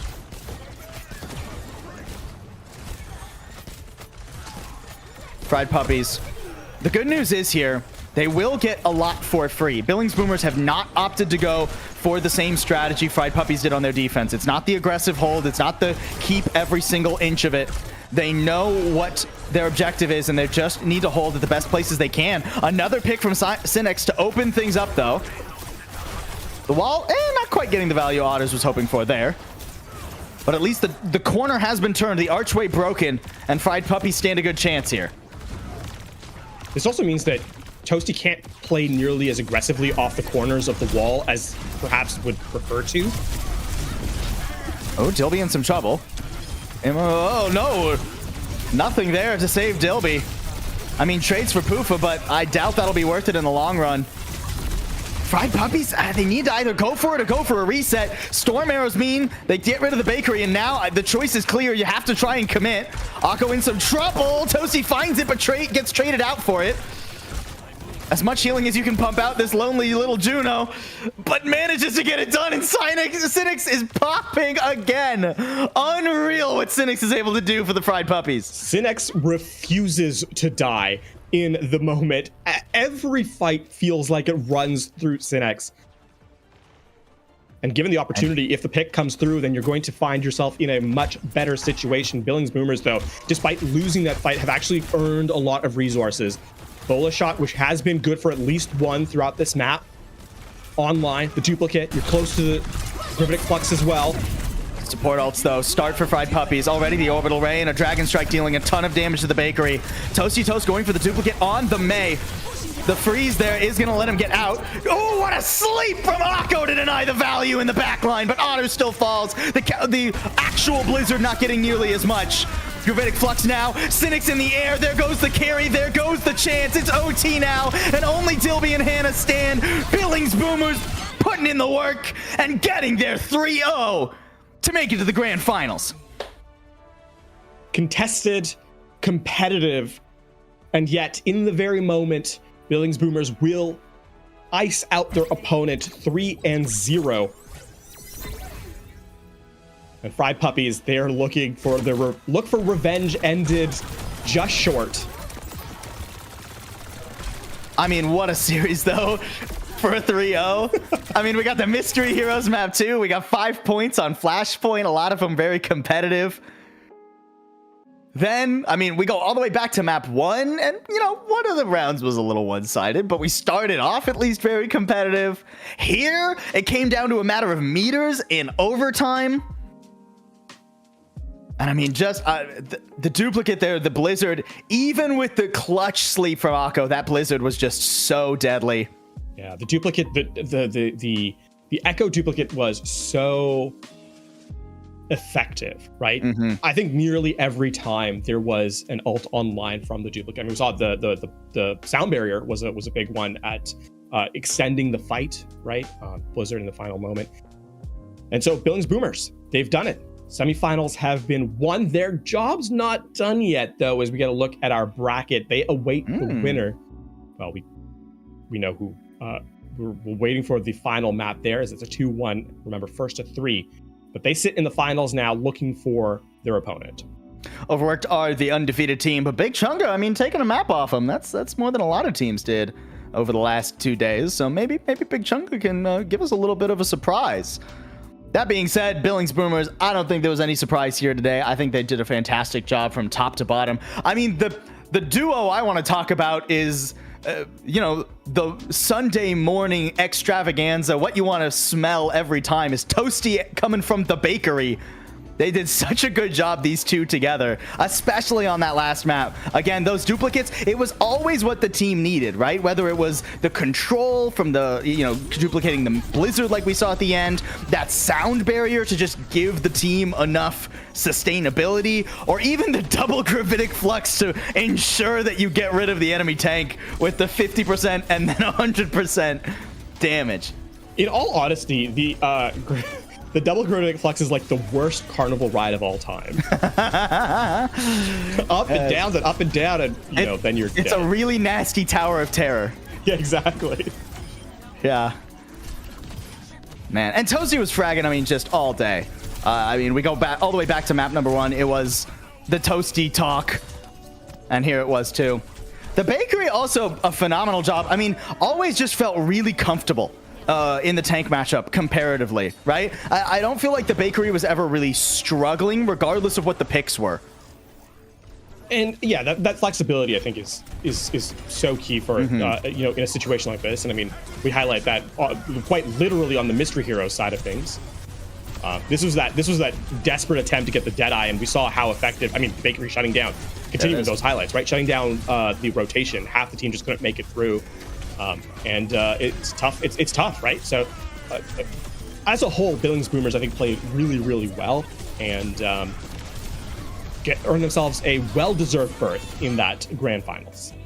And the grand finals. Let's keep in mind there can be a special surprise in the grand finals, because right now, exclamation point donate as a poll, $300. We've already gotten quite a few. But if you go right now, yes, I'm talking to you. No, none of the other viewers, just you. If you go and donate money, and now I'm talking to the other viewers, the rest of you go and donate money, we get that poll up to $300, the very last map of the grand finals. Everyone's hero will be decided by the spin of a wheel. If you thought Mystery Heroes was fun and silly, wait until you make the tank play Mercy for the whole time, instead of just for one fight where they can go and die and get out of it. It'll be hilarious, I promise. So right now, exclamation mark donate, because every single cent is going to be going to UNRWA for Palestine, a fantastic cause, a fantastic match. Shout out to Fried Puppies for giving us, honestly, a banger match. And they're not done yet. And they're not done yet. They will go to the third place match. They will play the loser of our other series. So they still get to play more Overwatch today. We get to see more Overwatch today when that other series concludes. I believe that series right now is on the B stream as well. So head over there. Go over there. Watch that there. It'll probably be thrown up here too. But just go do it anyways. And while you're catching the end of that series, we're going to head to a break and get ready for the grand finals. We'll see you all soon. Really fast build, and I'm gonna be honest, I don't really know what Big Chunga is gonna do about this hog in their face currently, as the hog is currently walking to high ground and get Cedro in the process. And Winston can just struggle with this type of composition, even though, like, if played perfectly, he can counter it. If there's an insignificant imperfection, it can completely cancel out the advantage that you have. Yes, it can, but right now King is just running through people on this hog, and I feel like the King is just taking the right angles at the right time. It's so hard for Big Chunga. Oh, what a hook! Oh, nano whole hog. The final boss of Overwatch is a nano whole hog. Hook somebody! Do it! Oh, I thought they were gonna go for it. Come on, King! Yes! The nano. Nano will keep him alive, yeah. What a nano, another hook. Cedro just does not want to die. Finally able to take out King. Oh my goodness. The nade onto King finally takes them out, and it was a fun stint. I don't know if you can stay on this comp anymore though. I mean, I think you can, is the crazy thing. I think this is actually a really good comp to be playing here. Like we were talking about earlier, like hog, haha, funny, but he's also got that viability to him. And the Symmetra, like, is an exceptionally viable character. So if you can TP out and start taking some space without too much concern, this comp was dangerous. It's scary to play into. The issue, in my opinion, is going to be like this dive onto the Ana. I'm not sure who's going to be able to protect this Ana back here. She's just going to be by herself, as Foolish does fall with the Ajax onto Beats. Ajax more for Caro. Ajax more for Caro. It's crazy. I didn't even realize that. More money to charity. More money into the Ajax jar. It's like the swear jar, but way cooler. I think the Ajax jar is more funny than a swear It's jar. far funnier. I mean, the swear jar is funny in my house because that thing would always be full if it existed. Like, it'd be billions of dollars by now. We could buy Amazon if we had a swear jar here. What? Where are you going? Around. Everyone is here? Do we have TP again? Are you looking for a TP on the high ground? No, they're just gonna go around. It's like Smash Ultimate. Everyone is here. Everyone is gone, except only just one's going the most useless TP ever. I disagree. I see the cook, and I respect it. Unfortunately, there was a pulse bomb on the other side of that door, and you know, maybe you should have locked it. Maybe so, and now it's going to be really hard to break this little hole that Big Chunga's going to have as Foolish is caught out. Silvertall's caught out as well. It couldn't quite get to the high ground. Two of them are set up to escape. However, this little room, kind of an interesting spot to set up for Overworked is Shoreline Pie. She falls as well, and Meatman trying to finish King. Ooh, big nade. You'll take that though. I think forcing the biotic grenade by going in a little bit is going to, at the very least, let your Winston play a little bit more. That's a crazy Sonic arrow with a Dragon Strike. Just breathing through the dragons, engulfing the Roadhog, is eventually will die, but not to the dragons. Instead, just to some peppers. Take a breather is strong. I think that's what we get from that. He literally lived the entire dragons. If that would happen in like 2017, he would have been nerfed in 2 days. Hey, yes. Yes. Giga Tank go burr. But I mean, that was another stagger there onto Foolish. This comp, at first I thought you could stay on it, but now it's starting to look like it might have to be, a switch off at some point here. Unless they get this amazing TP on the high ground, but the nade comes out onto it. The nano as well. The mail just not quite able to hit where you wanted. If you're Shoreline Pie, Meatman with the nano just going to be running through the rest of the team, and they're back in this little room again, and I don't think you want to be there. You do not want to be back in the building again. Nobody to get a good stagger on either there. You just kind of have to go for the kills now. And finally, after all this time, we're going over to the Winston here for King TF. No more Roadhog, no more Sim. Shoreline Pie is going to switch over to the Hanzo as well to just get a full mirror, minus the fact that Foolish is, of course, on the Kiriko. A little bit interesting to see the Anakiri come out here. I do feel like Anakiri is a good backline if you can sustain it, but Silvertals does fall to the pulse bomb there. Didn't you see me trying to contest Ape as much as possible? Meatman falling very, very low. The counter dive coming from King TF on to their Ana. Didn't you see me keeping Ape out of this fight? Ape falling very low. The recall does have to come out for Didn't You See Me though. Great great job on like the trigger discipline as well on holding the recall there for Ape, 6 HP and still held on to the recall. Very good trigger discipline. It's going to make it really hard now to secure the kills you need. Meatman just kind of chilling in the back line, as you do. Having a healing bubble. There's not much that Shoreline Pie is going to be able to do that. She does fall, as well as Foolish, and really good cleanup fight there from Big Chunga. Why need heal when can have heal bubble? The self-sustain did actually allow for Meatman to get the kill there, I think, onto the first backliner, then got the second. It's a good use of the perk there, of course, to just sustain long enough for the Wu Yang to eventually... Lily, stop it. For the Wu Yang to eventually come around and get the full top off here. But Seadra, I think, was the real star of the show there, the real Vemperor of the map, getting tons of value on the Hanzo, constant headshots, constant pressure, one taps here and there. It was a great performance from them on map 4.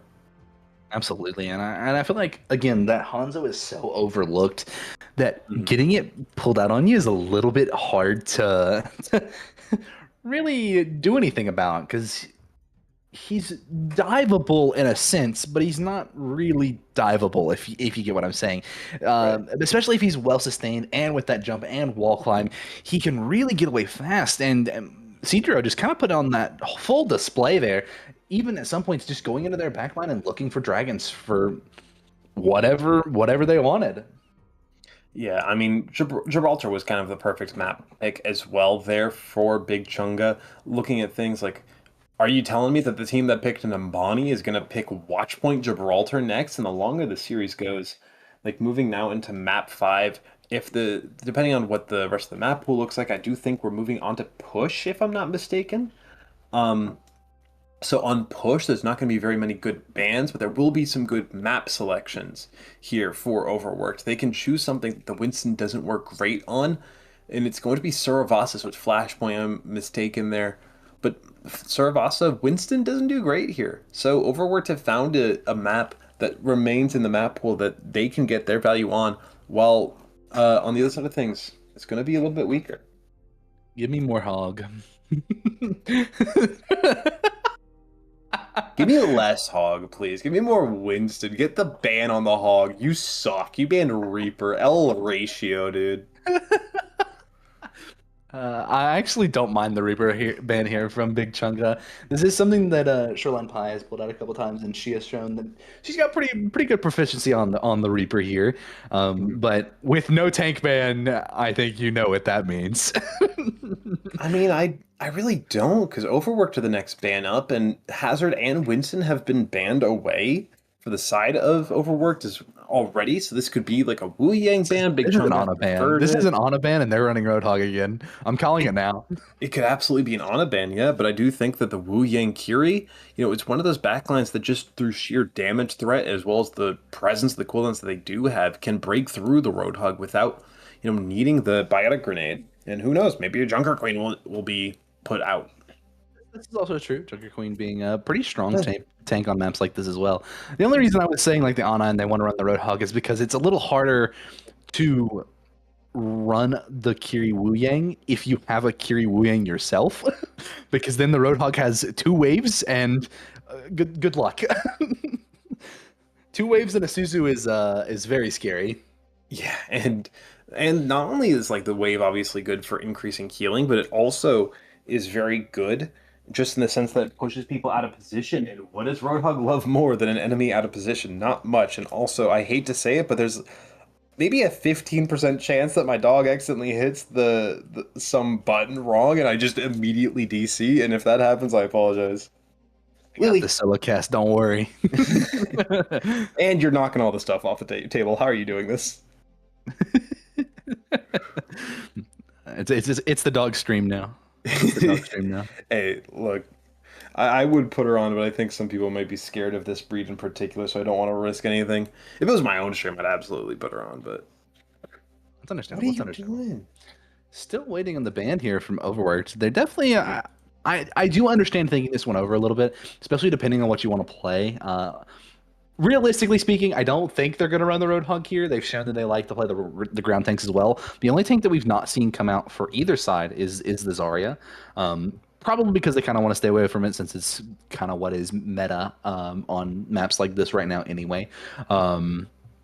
So I am curious to see if they go for a support ban and try to force Big Chunga onto a specific support comp that they're going to be more favorable into, or if they ban a tank and try to prevent Big Chunga from like getting a significant swap. I really don't know what you would ban tank-wise here, unless you're willing to ban like maybe Ball, but if you're wanting to play with the Roadhog, it's going to be much more advantageous if you have the ball there. Okay, I was just right. Yeah. I see. I was literally right about to say, like, first off, they took their sweet time with that ban. Second off, I do think that, like I was about to say, that Ana's just the best ban here. Like, you could look at tank and be like, all right, if we want to play Roadhog, we could just ban Orisa, or we could just ban Ana, who is ultimately, even though Wu Yang Kiri is still difficult to play into, for the Roadhog, you can still just ban the Ana, right? Yeah, I think the Ana is just like the ban here if you want to run Roadhog here. And we've seen Overworked run the Roadhog. King TF on that Roadhog is scary. And it's not just like a one-off thing either. Like in the last match that I saw for Overworked, they still played the Roadhog. Roadhog is a consistent pick for this team, and it's one that has worked out pretty well for them so far. Gibraltar it didn't work out on. Shocker, Roadhog didn't work on Gibraltar. Fork found in kitchen. That's a really good one. I've never heard that before. You've never heard fork found in kitchen? No. That was good. That was really good. But yeah, again, and of course Roadhog didn't work on Gibraltar. They still tried it, and it still almost worked. If they could have gotten a good second point, like opening pick as well as opening like fight, and won really quickly on second, maybe at that point it can go a little bit better, but just not able to happen. Oh, also, you asked where you knew Overworked from. They played in the last one too. The exact same team. No, I didn't cast the last one. I didn't cast the last one. Oh, well, they did. This is the only difference is Kern Master was on the team. Other than that, it's the exact same team. That name is familiar to me. I did not know that this was a thing until like recent weeks. Like once this edition of Watch Over Palestine was announced, that's when I knew that this was a thing. Like I didn't realize it was a thing until just recently. So maybe they came to me in a dream. Maybe weird things have happened. I've met people in a dream and then met them the next day before. Like that's a fun one. I died in a dream one time and then the next day I almost died. Like stuff like that. People are saying they want to see the dog. In chat. I'll leave it up to the producer. Now we're in the game. It's too late. Oh, there we go. Doggo. Hello, Lily. Her name is Aww. Lily, and I love her. She's a good girl. Aww. All right, back to the game. Very good girl. All right, back to Overwatch. Back to what we're actually here for. Somebody give me pigeon cam. We have 10 seconds. Somebody give me pigeon cam. Oh, we have pigeon cam. Somebody donated for pigeon. No. We're in Semifinals. Give me pigeon cam anyway. Oh yeah, true. No, we have to earn the pigeon cam. I'll send in $30 right now. Do it. It goes to a good cause. You know it does. As King does walk out on the Roadhog, surprising I think nobody. Yeah, I mean, with that Ana ban, this is just exactly what you want to see. And something interesting to point out, they are not on the Kiri. That makes me wonder if Natty is just not comfortable on the Kiri, maybe? Yeah, it could also just be a preference for the team to go onto the Juno into the Roadhog, right? I mean, that's always possible, but Shoreline Pie, she's going nuts, finds 2 kills. And, I mean, the Juno might just not be a great pick here. Yeah, I'm not so sure about the Juno, especially with Hazard. Hazard, as a whole, does not like to play into Roadhog typically anyway. So maybe on like a Risa, the Juno could work. On another style of ground tank, maybe. But with Haz doesn't like Roadhog anyway, so I don't think giving him more speed to get into the Roadhog's face to explode is going to help very much. Well, another thing about the Juno, right, is that she does have the range pressure. Like, obviously, you know, you don't want to be prioritizing damage all too much as Juno, but the torpedoes do 85 damage. She has good long-range pressure. She can enable off angles quite well with that long-range pressure, and you could also just blow up a Roadhog, even though Hazard doesn't like to see a hog. The Jagged Wall is still really good in that specific matchup, even though you do trade out EMF. Bullish, what a pick. Bullish does die, but what a pick right there in the back line. Actually gets the rest of their team low, and Big Chunga just not able to push because of it, so Cedro falls.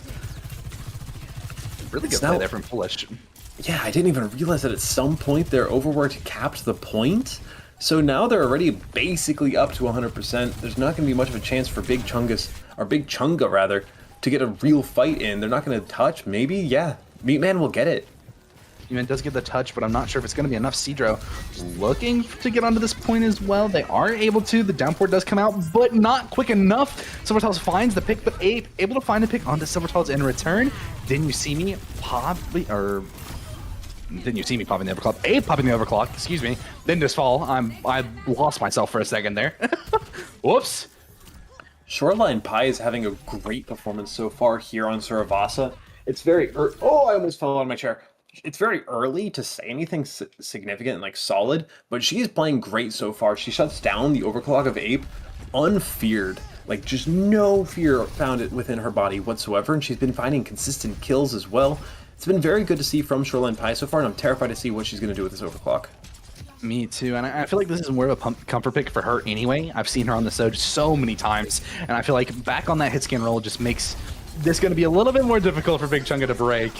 The beat does come in. Foolish probably looking for that Ajax and is just not quite able to get it. Shoreline Pie looking for picks. She's not able. Is able to find one onto Nanny right at the very end of that overclock. It's not the best pick, though, is it? $6. Thank you from Newbie Noob. Thank you, Newbie Noob. And it isn't the greatest pick, but it's still a pick onto a support, which is important. It does make it where it's going to be. It is going to make it where it's going to be very hard for this Hazard and/or anyone else to stay up, as we do see a pause come out.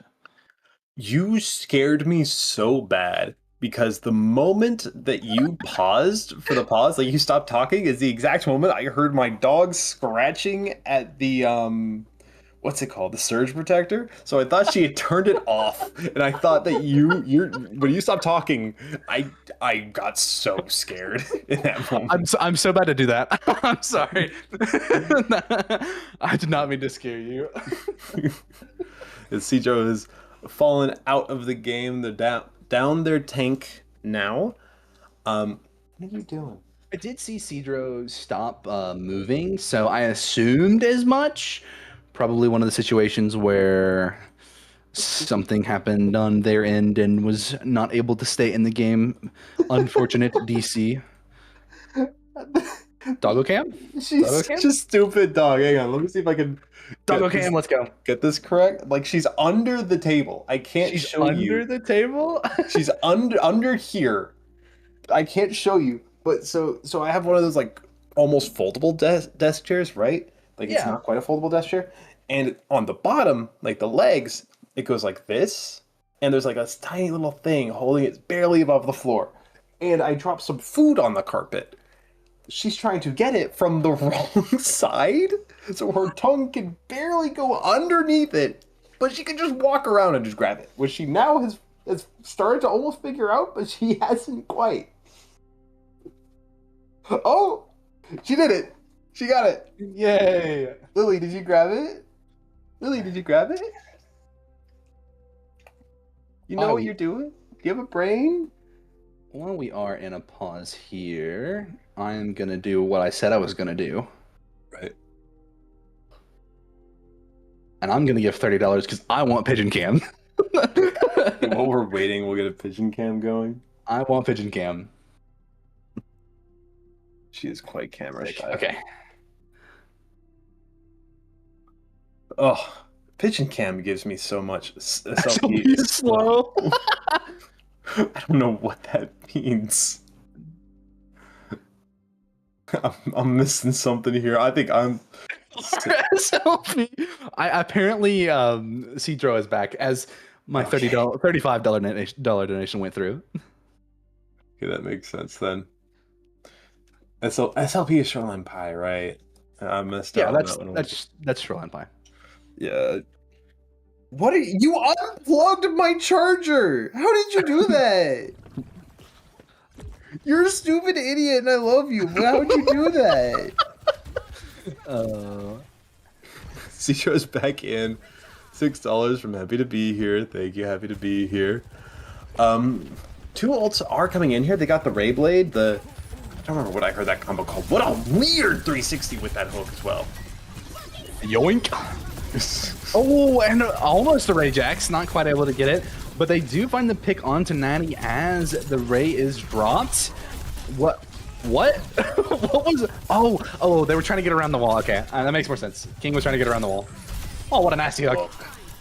That was kind of dirty. This looks like it might just be a 3-0 at the pace that Overworked are playing on. They haven't given away a cap yet. Cutie little sharks.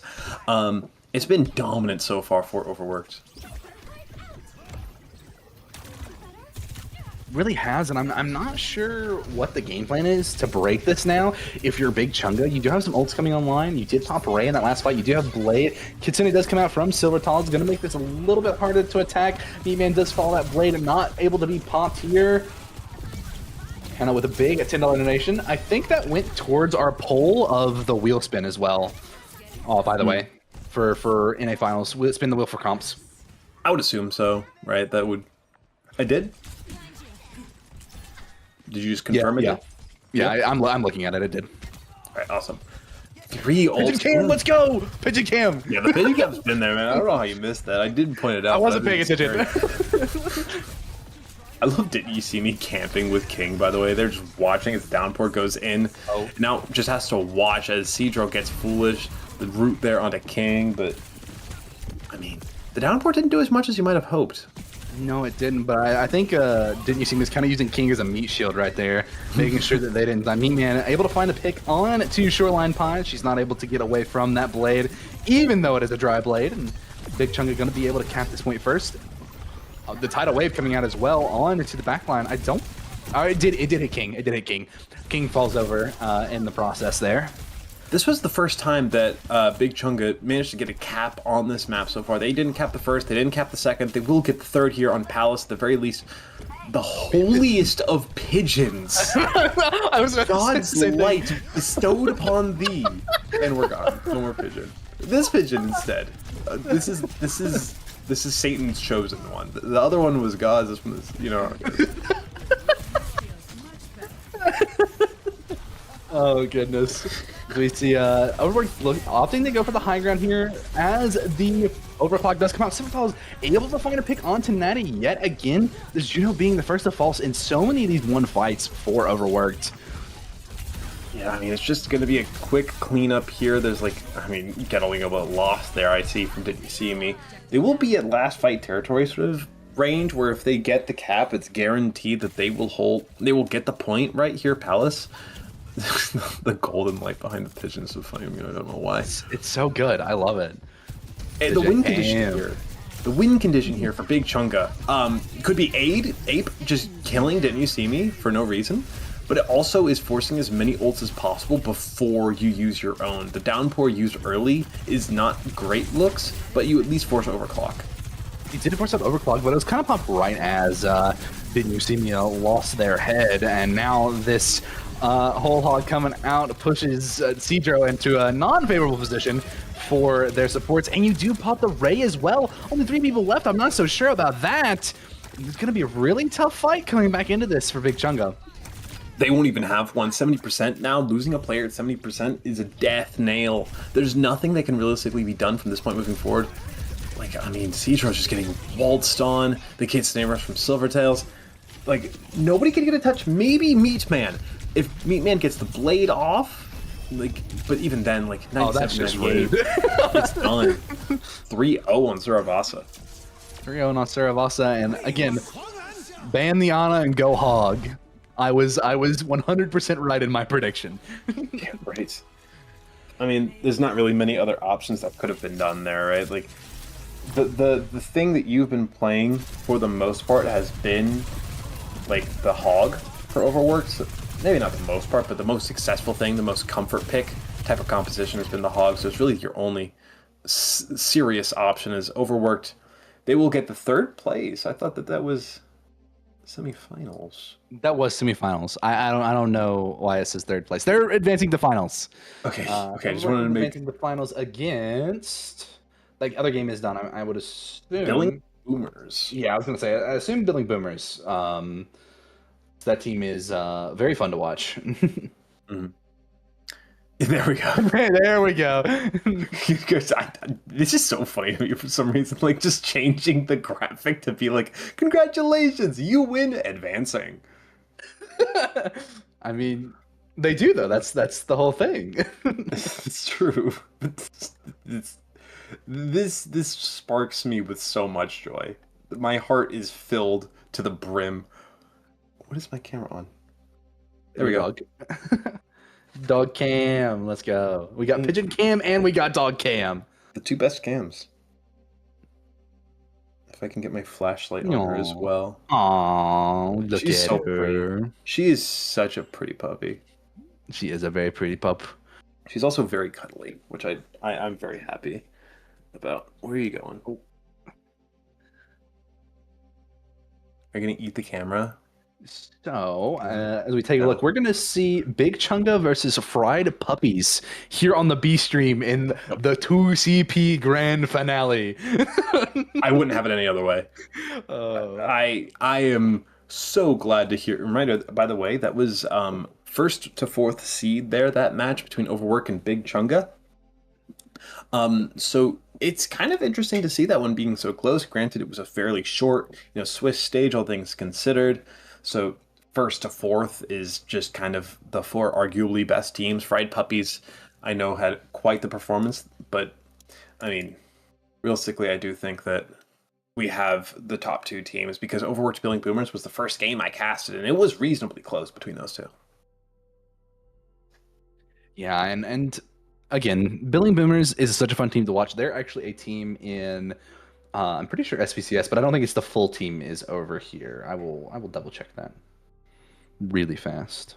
Maybe. My favorite thing about Billing Boomers, just for anybody who's gonna go watch the mainstream, which if you do, it'll hurt my feelings a little bit, but that's fine. You got cool brand name casters over there. Well, you got me. I'm like the store brand version of I don't know. I'm not even gonna go there. But Oh, so the only person that Billings Boomers is missing from their SPCS team is Silvertals. what? Oh, would you look at that? Coincidence. But yeah, I'm gonna be quite excited to watch this match coming up because I always enjoy when I get to cast a match featuring players whom I have either played with or against. Like for example, their Unfeatured was, I don't remember, he never reached out to me, probably because I talked too much smack. But I used to play with, I think, Unfeatured, like he might have been my manager or something. But going into this one, Otters is somebody whom I've played against, and then nobody on Big Chunga, unfortunately. Nobody on Big Chunga. Big Chunga still has the best name in the tournament. Absolutely. Like Fried Puppies is honestly for me a close second because Fried Puppies is funny. It's like the bread dog Pokemon. You know what I'm talking about? Yes. I do like fun. that logo. Yes. Yeah. I like that logo a lot. It's very cute. It's a fantastic logo. It's like I don't know. You say that you do Face It casts, right? I don't do Face It cast. I actually own an org and we are in Face It. Right. Okay. That makes sense as well. But there's a Face It team called Pretty Kitties, and that is the team that Fried Puppies logo reminds me of the most because it's like Fried Puppies feels like a slightly better drawn version of that, but a dog instead of a cat. If that makes sense. I 100% agree. That I love that logo too. Pretty Kitties logos is so good. I don't remember what it was, but I like was talking at some point about like my favorite logos that I've ever seen on Face It, and I just said, you know what, Pretty Kitties, best logo I've ever seen. But that is a whole other conversation as we get into our third place match between Big Chunga 112 and Fried Puppies. We are going to get into that match, and of course, our favorite game mode type is making a return, 2CP. The God Pigeon has blessed us. We are moving on.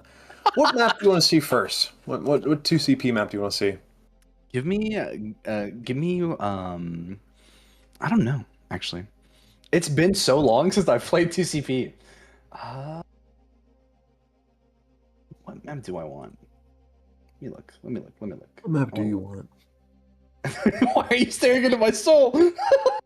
What map are you choosing? I don't know. I gotta clean my glasses. No, but I'm hoping for Temple. There we go. Temple is a Temple or Volskaya. No, I'm so sorry. I can't. I hope so. I can't. You're gonna need to call someone, man.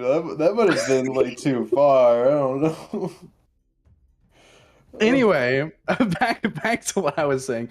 I'm hoping for either Temple or Volskaya for map 1, because those are like the two maps that you typically see those weird like 7 to 8 score lines on. Hanomore is another one that gets a lot of those long score lines. And then of course my personal favorite is Horizon Lunar Colony. Give me Horizon at least once, please. Oh, I love that map. That map is so bad. It's the worst. That map is so bad. Like it's I don't tough. know. Paris is close. Paris is very close. Oh, dude. HLC is in the top 5 worst maps ever added to a video game. Paris just takes the crown. Paris is You're bad, bad. Paris is so bad. We're doing mystery heroes. Mr. Goes, yes, yes. More chaos, more silly, more stupid. We're going to And it's first to two, not first to three. So first to two. first Okay, to so two. this is going to be a fairly quick lower bracket, not lower bracket, but third place match. And I also want to say a quick shout out to Natty's biggest fan, whomever that may be. Is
Welcome back once more. The grand finals are upon us for the Watch Over Palestine tournament, brought to you by all the amazing folks at Bad Pachamari League. I'm once again Possible.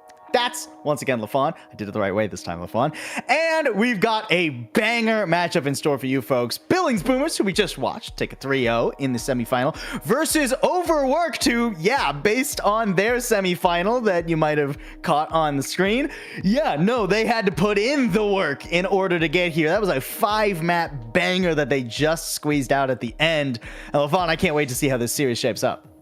In fairness, that third map, I guess the fifth map, of Servaz was actually pretty one-sided. That was a 3-0 towards the end. So it took them to the very end, but they got the job done. And I believe coming in, they were the number 1 seed, if my memory. Oh, absolutely. Correct. Overworked thus far are undefeated, the only undefeated team, because the only other team that would be close to undefeated is Billings Boomers. Yeah, you might notice at the very top, or at the very bottom rather, the very first round these two teams faced off, and it was Overworked who took it 2-1. So this is Billings Boomers' chance for a bit of revenge. Now Overworked, I mean, ignore the 2 O's in the middle. Have been wont to drop a few here and there. Billings Boomers, though, aside from that one loss to Overworked the very beginning, flawless all the way throughout. No other maps dropped. So, I mean, is this an opportunity for revenge? A case of just being able to steal away your the maps from your opponent? Because Overworked, I mean, we've seen them as we go look at the rosters. More chances to play, more opportunities to make mistakes, more possibilities for defeat, perhaps. And what better place to upset your opponent than in the grand finals when everything is on the line, as we highlight the two teams, Overworked and Billings Boomers. And Paul, I mean, you know, having just seen Billings Boomers rather on stream, you and I, we were impressed with I mean, 2 players standing out, Toasty and the Bakery.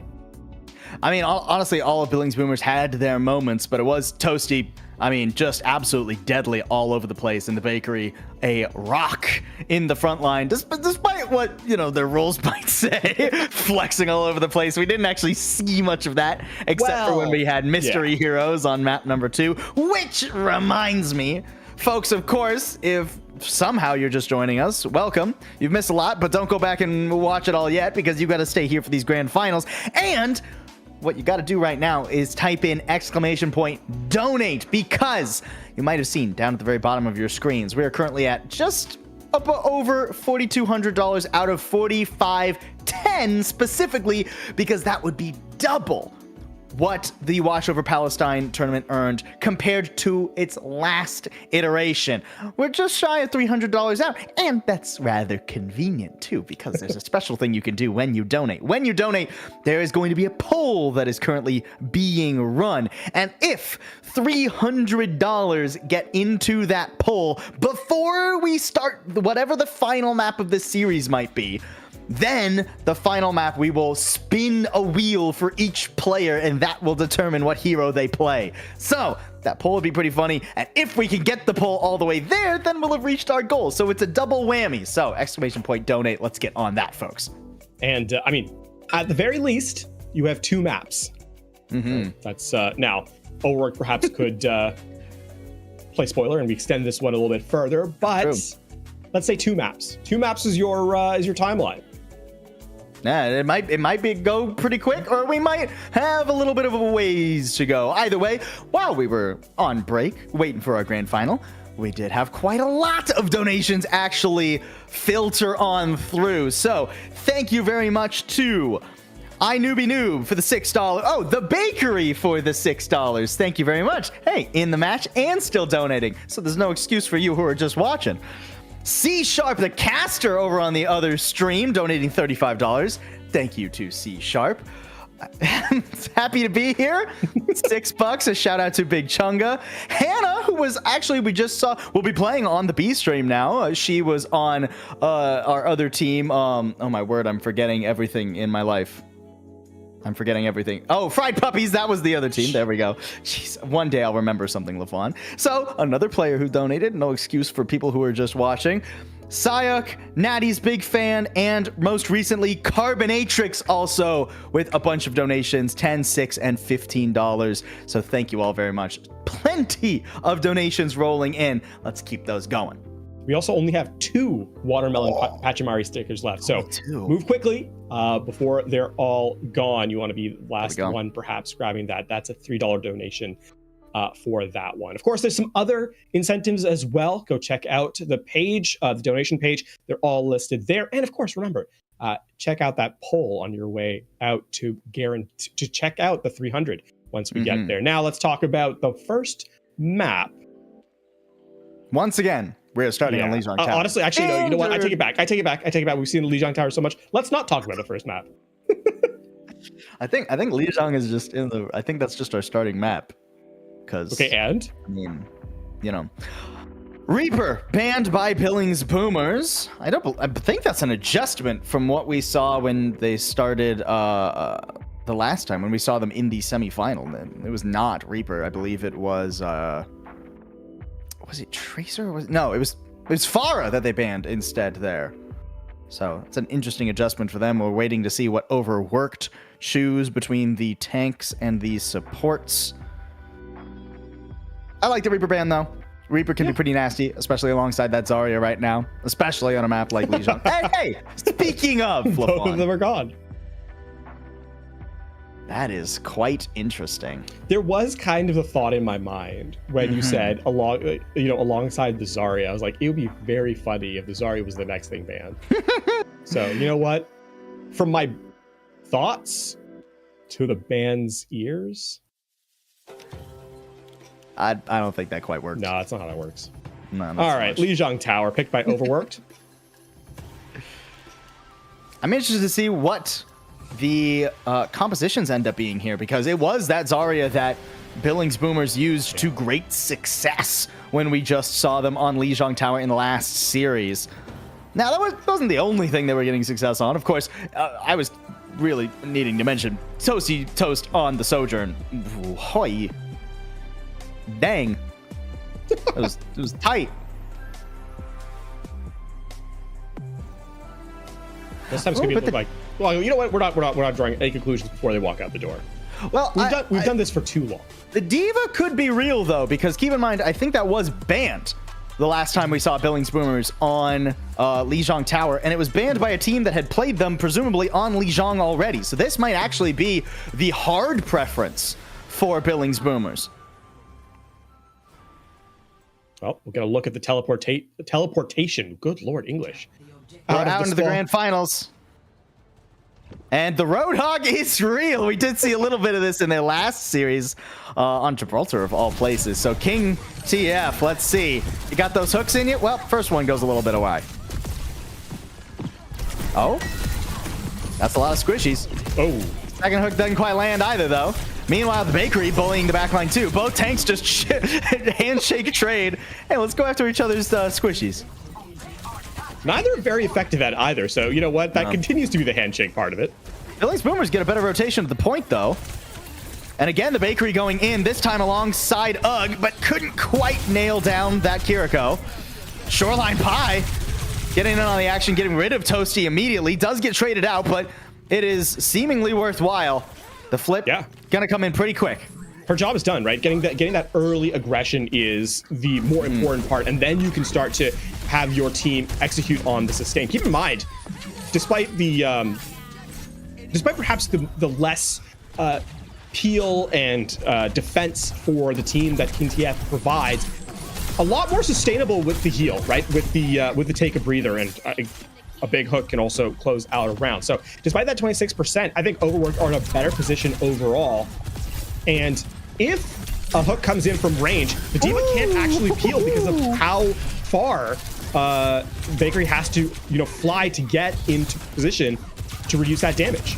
Yeah, I mean, you saw it right there. Although King TF stepping pretty far forward, and Foolish not going to be able to get out of that one. Love the defense matrix there. And surviving, getting away from a pulse bomb. Doesn't hit much, and Toasty's cleaning up. Back and forth we go. Quick turnaround, and honestly, no ults used is pretty big. So this is going to be some staggered eliminations as well. Shoreline Pie, I mean, you have to kind of get out into the open to try and deny the Echo. Okay. Presumably that was another nice pull. And hey, you wanted Shoreline Pie to deny the Echo. Does it lickety split? Kitsune rush into a 2v5, 3v5 even. I don't quite know about that one. At least Bakery's going to be able to stall a little bit. Billings Boomers with a brief lead, but it won't last long. Listen, let's give the benefit of the doubt. We've seen a ton of intentional Ajaxes in the tournament. Let's consider this Kitsune Rush the Kiriko version. I don't think that one goes to the donations, though. I think that one just goes to the pits of Tartarus. There's a nice sound barrier. You need it now that King TF is out of the fight.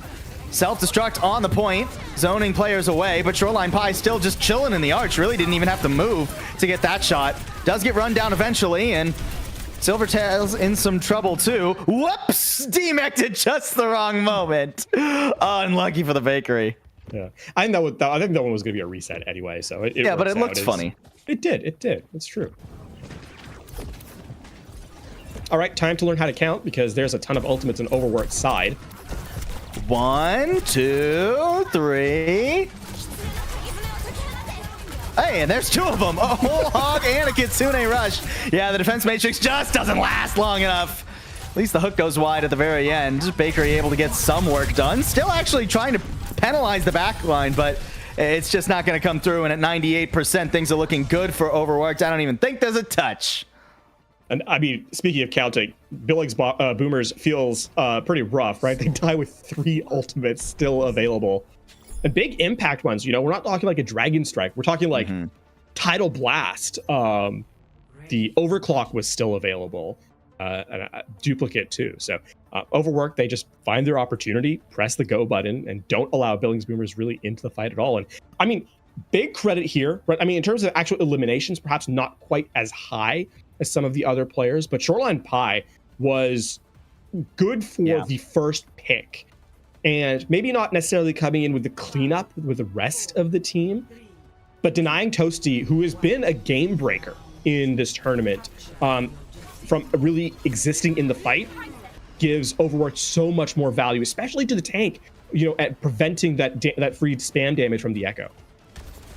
Lore matchup in the tanks now. Oh, this is nasty. Luka having to use the Suzu so early, and even that won't save him. King TF with a nice push through the point there. Poopa low as well. Both supports gone in an instant for Billings Boomers, so now it's just a matter of time. Tempo. It's all about tempo, right? And Overworked just find that early opportunity and don't let it pass. They just hit the go button, and Billings Boomers are caught flat-footed, and it costs them. And now Shoreline Pie again alongside King TF. I mean, nice little combo there. King TF does need to be a little bit careful, but a Suzu will get the tank out of dodge. This is now a staggered fight, right? You're going to get the blink melee not quite far enough. Lucas stays alive, and don't touch me, and doesn't manage to. King TF in some trouble too. Trying to go after the Diva, but that is the tank. Heals are there. And now 2 players down. Things are looking dicey for Overworked. They're just going to give the point soft reset. Yeah, sometimes going fast means that you're out of sync, and Billings Boomers, they feast on that. So able to get those pickoffs. I mean, a bit of a greedy play from Didn't Touch Me. Ooh, King TF really far forward there. Again, not quite in sync with the rest of Overworked. This is just going to be another soft reset, more time being bought. Alts are pretty close here for both sides. Didn't you see me? I think on a flank here, we need the Tracer kind of has to set the initial play here to draw enough distraction for the Doomfist to come through for King TF to get the value, and that's exactly so. Huge from Didn't You See Me. Kitsune Rush having to be popped early to just try and pull some momentum back for Billings Boomers. Luka in the firing zone though. King TF really trying to get that support, but being given the runaround at the moment, can't find a target to save their life. Oh, and there goes Silvertails too. It's actually Overworked supports that are feeling the heat. Oh no. And Billings Boomers hanging on strong. Bit of an unlucky play there. Didn't You See Me got stuck by but blinks in before the recall right to where King TF was standing. So the pulse bomb, sure, he didn't get the elimination, but it actually did a ton of damage and got a ton of value. Meteor Strike to go onto the flank there, try to go for a pincer onto Billings Boomers. Sound barrier pretty early though, and Overworked still struggling to, okay, not struggling long to find a target. Shoreline Pie, she's getting it done. There we go, a couple in the bank. And now it's just a matter of how long can Billing Boomers stall. And I suspect the answer is not very long at all. Once the recall expires, the turnaround comes through. And a bit of revenge from Didn't You See Me? 8% not quite one fight territory either. No, that's the critical thing. Pufa, I think, was trying to hold onto that sound barrier for extended period of time, and when the self-destruct came through, what started that snowball was a big pickup by Shoreline Pie on the Baby Diva as the Trank was getting back to the back. No, the Ajax! The Ajax! Oh no! At least the money for charity. Didn't you see me? No, Pufa did not. Nasty stuff there. Shoreline Pie did die during the overclock, so at least there's a chance for Billing Boomers, but that chance is withering away. Pulse Bomb goes wide, but it didn't need to get its target. Bakery's off the... Actually, no, managed to get back onto the edge in spite of being Baby Diva. Can't get much done as Baby Diva, though. Still, these trades are not favoring Overworked. Yeah, and things... unbelievable, honestly. Oh, and Foolish thought it was going to be able to go for the stall, but not quite. Uh-oh. Oh, no, King. Oh, that's tragic. Wait, that means King can't be the one to touch. Now it has to be Shoreline Pie who goes for it. Yep, Shoreline Pie getting the touch, but, I mean, it's all in vain. Nobody's going to be able to survive. King and Silvertail's trying, but Billings Boomers, nicely done. Listen, sometimes you have to force an error. And sometimes you have to take advantage when an error is shown your way. Billings Boomers, I mean, credit to them for finding that opportunity, but also like a little bit of an unforced error from. Didn't you see me trying to troll the team there? I respect it. Now we go into Control Center. This is the first time we've ended with Control Center on a map of Lijiang here in the A stream, I think. But with no Zarya this time, Billings Boomers have to edit their game plan. Back over to the Orisa. The Orisa didn't last very long on Gardens. That is a lot of damage with the Kiriko. Whoa, those were some huge sticky bombs from Toasty Toast. King trying to find a nice angle. Good move. Step flying. And now King getting juggled. I mean, this is just the most juggled Reinhardt I've seen in a while. Yeah. King again going for the pin. Nice little wall run there. That pin is not finding its mark currently. The Bakery in some trouble though. Going away from the heals to try and survive. Toward the cover, away from heals. It's a tough spot and makes for a tough time. Is ultimately a trade of tanks though, so Billings Boomers not out of the running yet. They need to find a target. Toasty Toast into the back, but alone against 4 players doesn't go too well. Ugg having a tough time too. The Kiriko getting in on the mix. Silver Towels. I mean, sometimes you need the support to step in. The big thing actually from Silver Towels in this fight is look how much healing and damage throughput was there. Kitsune Rush is already online. That means actually in this choke point, having your tank swing away can win you a fight outright. Oh, okay, King, you can't go that far forward, buddy. Kitsune up now though. The Bakery isolated, and that Kitsune mostly used to bail out King, not actually going to get any eliminations, just stalls some time. The Bakery in a really annoying spot. You can't dig the Orisa out of that one. And now Toasty Toast quickly, I mean, just instantly a rush of their own. Diz having to fight against the Reinhardt, not ideal. Ugg in some trouble too, but the Shatter doesn't get much done. Didn't you see me? Trying to make up the deficit. Bit low, but manages to get a good pulse bomb, and the Bakery's not going to have enough on his own. Or, well, I mean, is really trying, but the stall's going to be nightmarish. And I mean, you have to play at multiple angles now, right, with that reset. And sure, the Shatter didn't get the final blows by the Reinhardt, but it meant that Didn't You See Me could play much more aggressively despite being at low HP to get the eliminations on the stunned players, right? So, sure, not a flashy play, not one that you're going to drop as in the playbook. It still works, however, and Overworked. I mean, they're going to push themselves quite likely to final fight territory at the very least, especially spending a lot here from Billings Boomers. Shoreline Pie with a nice shot, but is answered back by Ugg. Now it's just a question of how much will Billings Boomers spend. They've only used the overclock thus far, and that might be all that they need. Already getting the flip, players isolated to an economic fight.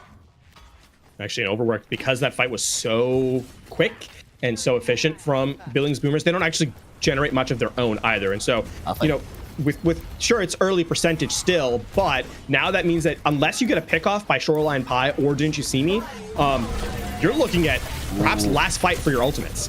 Terra Surge dangerous there. Overworked quickly absconding from that position. Kitsune Rush just keeping Overworked out at bay, but Luka throwing in the kunai, lopping off Shoreline Pie's head. Ooh, another? Yeah, let's see it. All right, one from Didn't You See Me. I don't think that's going to be enough to actually turn this one around. And Luka continues, actually. Luka is keeping Didn't You See Me at bay. Whoa, an ambitious charge from King here. Pinned to the wall. Not taking as much space as you might have hoped for. Trying to take advantage of Toasty Toast being gone, but Toasty Toast quickly back in another well-timed javelin, keeping King back. The Shatter?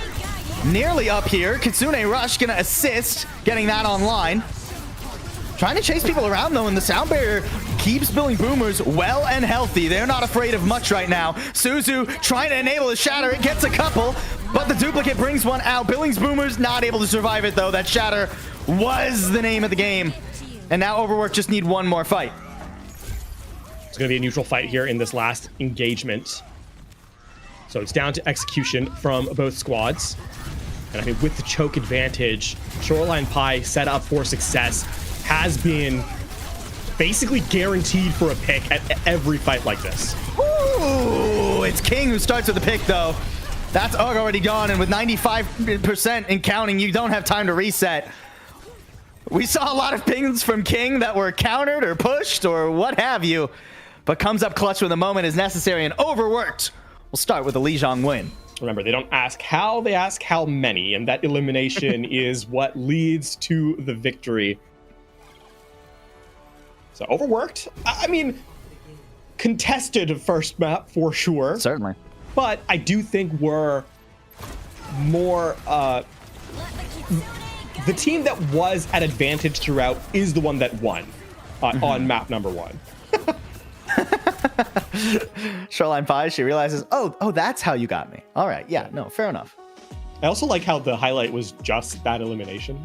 It's just the one pick. Honestly, kind of a. I mean, the replay really doing Shoreline Pie dirty. she's just minding her own business. You know? I know. Oh well. Straight kunai from downtown. I also especially like how, because there's a little bit of healing, it's like a triple kill with an overclock. single headshot from Narnia and a little bit of healing. Yeah, that's what I'm talking about. Oh yeah, that's what I like to see. Solid map from Overworked, and a wide variety of looks from them too. Yes, I will say that their dive composition, like the mobility composition, wasn't a bad look. It just felt a little frenetic at times. And that's that pick, by the way. That was, you know, as the self-destruct was coming in, just off in a corner. Really nice. Oh, don't do it to Poofa. Oh, we don't need to see that again. That's brutal. You know where that sound barrier went? I don't. Poof. Boo! Boo! You're just mad you didn't think of the terrible joke. But Poof isn't a where though, it's a how. It's not a destination. When things go poof, they don't go to poof. All right, my apologies. Yeah, that's right. Think of your puns. Think of the grammar in your puns next time. How dare you? Map number 2 coming up around the corner, folks. Reminder, it is still first to 3. So, Overwatch 1/3 of the way to a grand finals victory. Speaking of, though, in terms of first to 3, that means that at the very minimum, you have one map left to hit that mark for the Wheel of Doom. Donations. We got to get these donations rolling in, guys. Break out the piggy banks. Crack those open. If we get... We don't even need full 300. It's got to be, at this point, 275. And you guys can all work together. It's a cumulative amount. We don't need anyone to break their bank, literally, Just break the piggy bank, not the big butt bank, the little one, you know? And we need all of you to do it. So get to stepping. There's what? 30, 40 of you? If all of you donated 10 smackers, we'd get it done. That is, yeah. I mean, the math checks out. I actually, speaking of things that are, well, I have actually zero segue for this. We're just gonna cut hard cut. Yeah, non sequitur. Okay.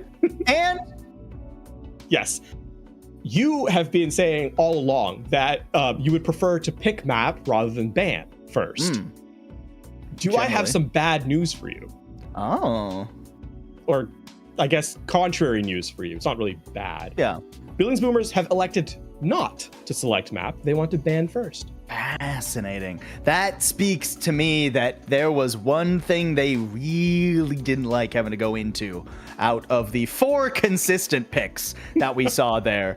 I mean, King was playing pretty much whatever, but the rest of the team much less flexible. I wonder if it'll be the Sojourn, the Tracer, the Kiriko, or the Lucio. The best part is I don't have to speculate. We can just wait till the ban phase and we'll find out. Overworked though have made a fast selection, and they're going. My co-caster was lazy. Judicious, I think is the word you're looking for. Yeah. Work smarter, not harder. Is that what you're trying to say? You know what? You know, you can work both smart and hard. Those aren't mutually exclusive. Fun fact. Wrong. Incorrect. I've been doing it wrong. The Roadhog ban. All right. Okay. Sure. So, here's what happened. I actually saw what the ban was beforehand, and so I couldn't realistically make any comments because I know what's coming. So. Oh, you stinker. All right. Echo ban follows it up. That makes sense. Toasty Toast has been phenomenal on that pick. Was a real nightmare for them to deal with across 3 different rounds of Lijiang. So not terribly surprising there. The Roadhog ban really interests me because on a Flashpoint map, I mean, don't get me wrong, you certainly could play the Roadhog. I think King would get some value out of it, but I don't know, something whenever I see Flashpoint, I always think fast. Pick a fast comp. So, Paul, I'd like to propose something. Yeah. A stage reading of the ban process of the Roadhog. Okay, am I doing a soliloquy here? Well, no. I mean, draw your attention to our production chat really quick. Yeah. There's a screenshot there. But there's 3 players in the script. You're person 2. You're person 1. I'll be person 2, and then you're person 3. Okay, so I'm both Poofa and the bakery. Okay. Correct, yes. Yeah, so exactly. First off, we have Poofa. Ban hog! Exclamation points, lots of them. 1 exclamation points, lots of them. Thank you. I appreciate that. I was going to draw attention to it. You broke character. Yeah, exactly. I am OBS Orange. There we go. Is that real? No question mark. Punctuation has been omitted from this sentence. Is that real? Then the bakery. Very real. Thank you so much. Yeah, okay, cool. Excellent. Good work, everyone. Firm handshakes all around. No, we need to run it from the top. You can't break character in the middle. You know what? Yeah, you're right. Let's go one more time. No, we're not actually going to do that. All right. Oh, and we do have a substitute as well. The Roadhog band. Apparently, King didn't want anything to do with that. King gets on out of here, and it is unfeatured coming in on tank. I call shenanigans. I mean, the ban first, then the sub. Oh, never mind. Wait. We might have been lied to. I don't know. Oh, okay. The best part about this, right, is that we could be making all of this up. The audience has no way of knowing. That's true. We could put words in anyone's mouth from the production chat if we wanted. Now, that would get us in trouble, and people would yell at us. That I don't like being yelled at. That would make me sad, so we won't do it. But I like you being yelled at, though. So if I can convince you to do it, then we're in a good spot. Wait, are you saying that I, in a convoluted way, would particularly enjoy being a contrarian? Okay. Actually, okay, so we have a full switch 'em up here from Overworked. King is not out. The tank is different now. but it's actually unfeatured coming into play DPS instead. Didn't You See Me has been subbed out. Unfeatured playing DPS, and Shoreline Pie and King are swapping up. So I guess that Shoreline Pie can play the Zarya. So a lot of swaps here for Overworked. Initial flashpoint. Market. Billings Boomers, have there been any changes here? No, they're staying the same. Nah. No, that's not true. I tell a lie. Toasty on Zarya, the bakery, that's right. on Kiriko. That's wait, that's a little bit crazy. All right. So Toasty on the tank. Ooh, Frozen taking a chunk out of Shoreline Pie too. The Reaper not banned this time around. Billings Boomers letting that in and making good use of it. You see that bubble? Oh, but Toasty stepping a little bit too far forward. It is a trade of tanks, and nice shot from Frozen. The flick gets rid of King. So a brief advantage for Billings Boomers. They don't have the point, but they are a player up. Can they get rid of these remaining 3 in quick fashion?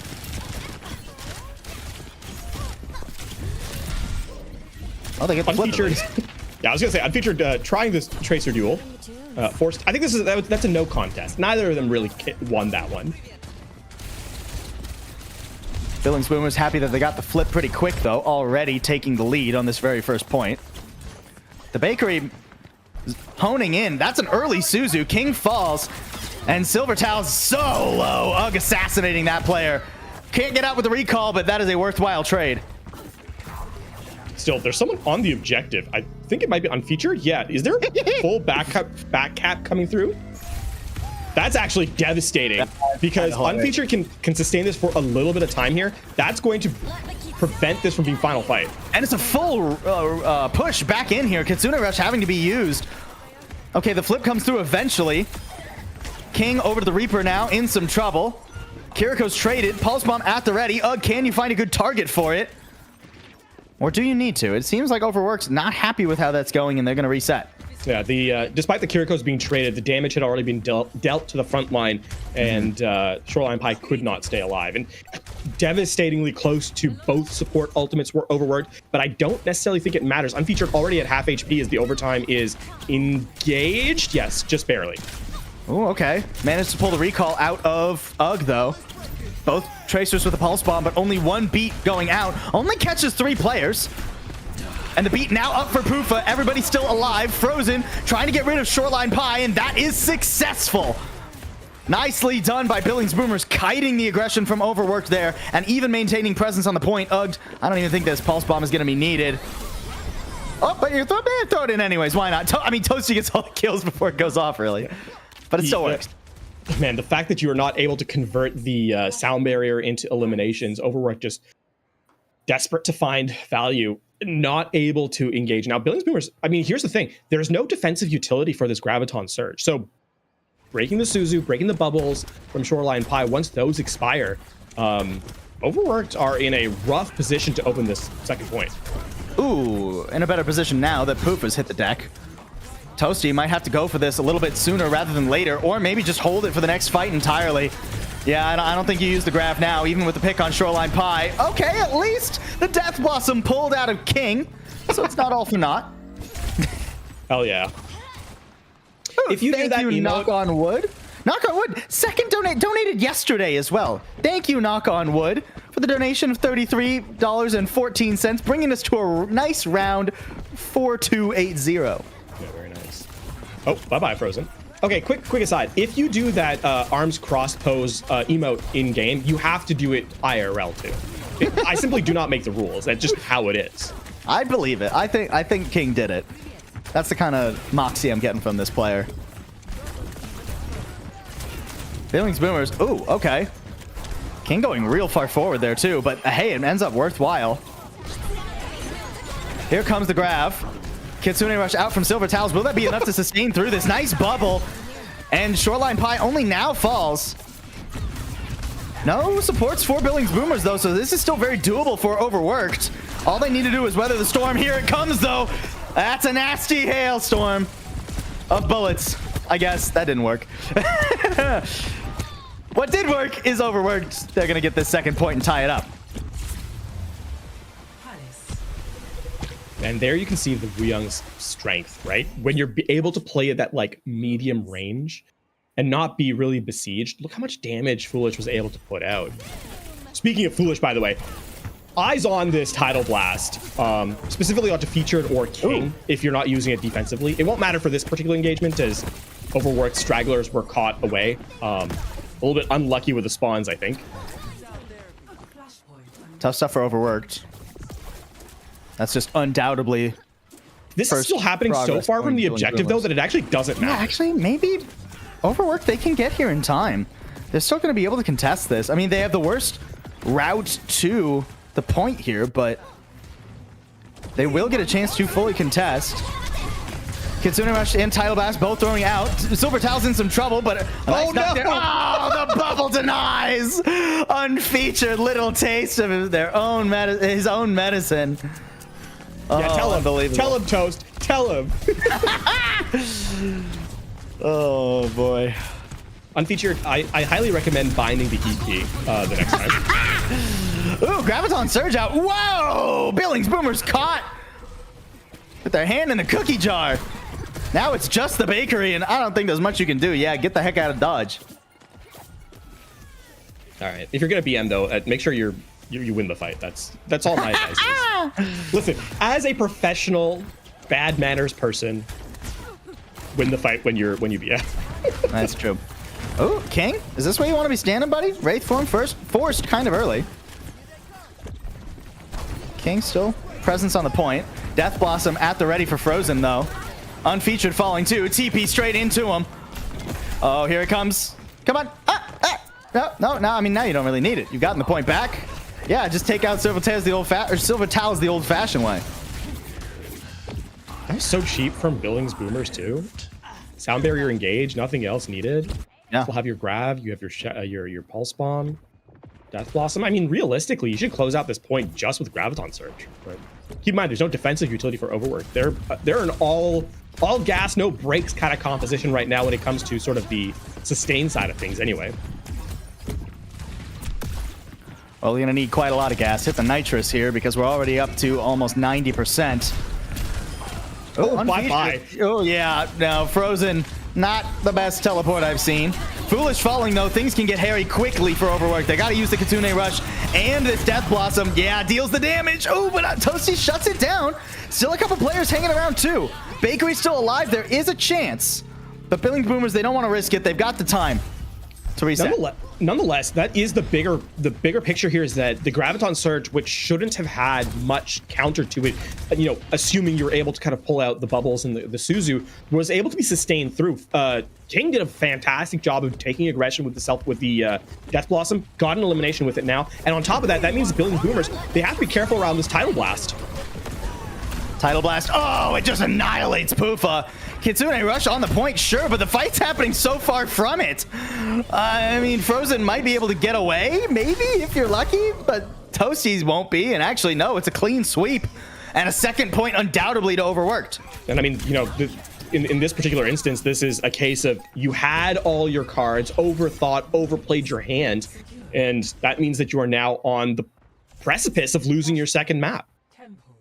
Boy, and those donations better roll in quick, folks. We might be on the last map of the series. Lickety split.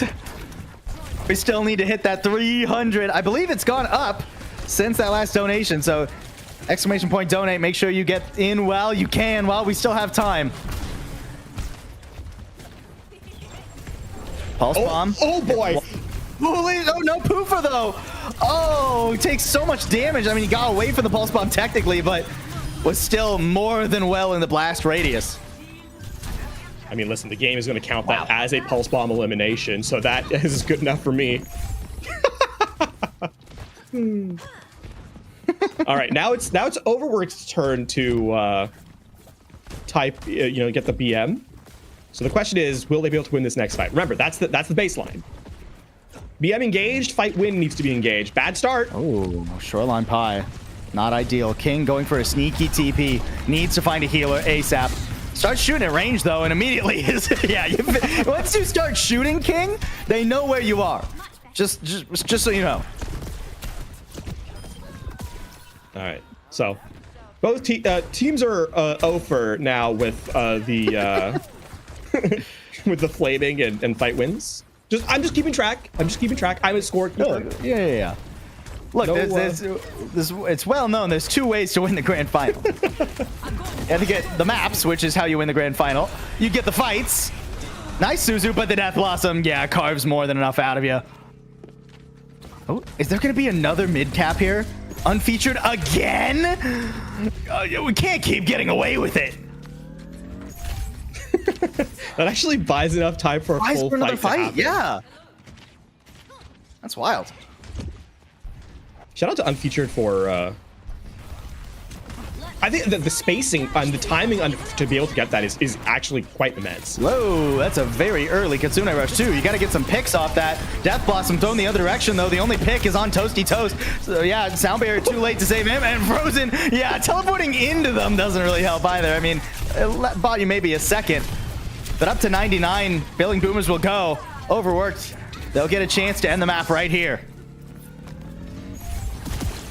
All right, 50% and counting! Exclamation point donate. It's a speed run now for those of you keeping track at home. Somebody just donate 200 smackers and we're good. Uh-oh. Oh, Pulse Bomb, a little off to the side, lopsided, but a Pulse Grab is still a Pulse Grab at the end of the day. And I do believe that actually spells the end for this map. There might be a desperate touch here, but getting spawn camped. Oh no, okay. No, actually, I don't think anyone can even touch. Hello, the point's all the way over here. Toasty Toast dead. Yeah, that's it. That's the map. We're on to the map number 3, and that just might be the final map too. Overworked already at 2-0.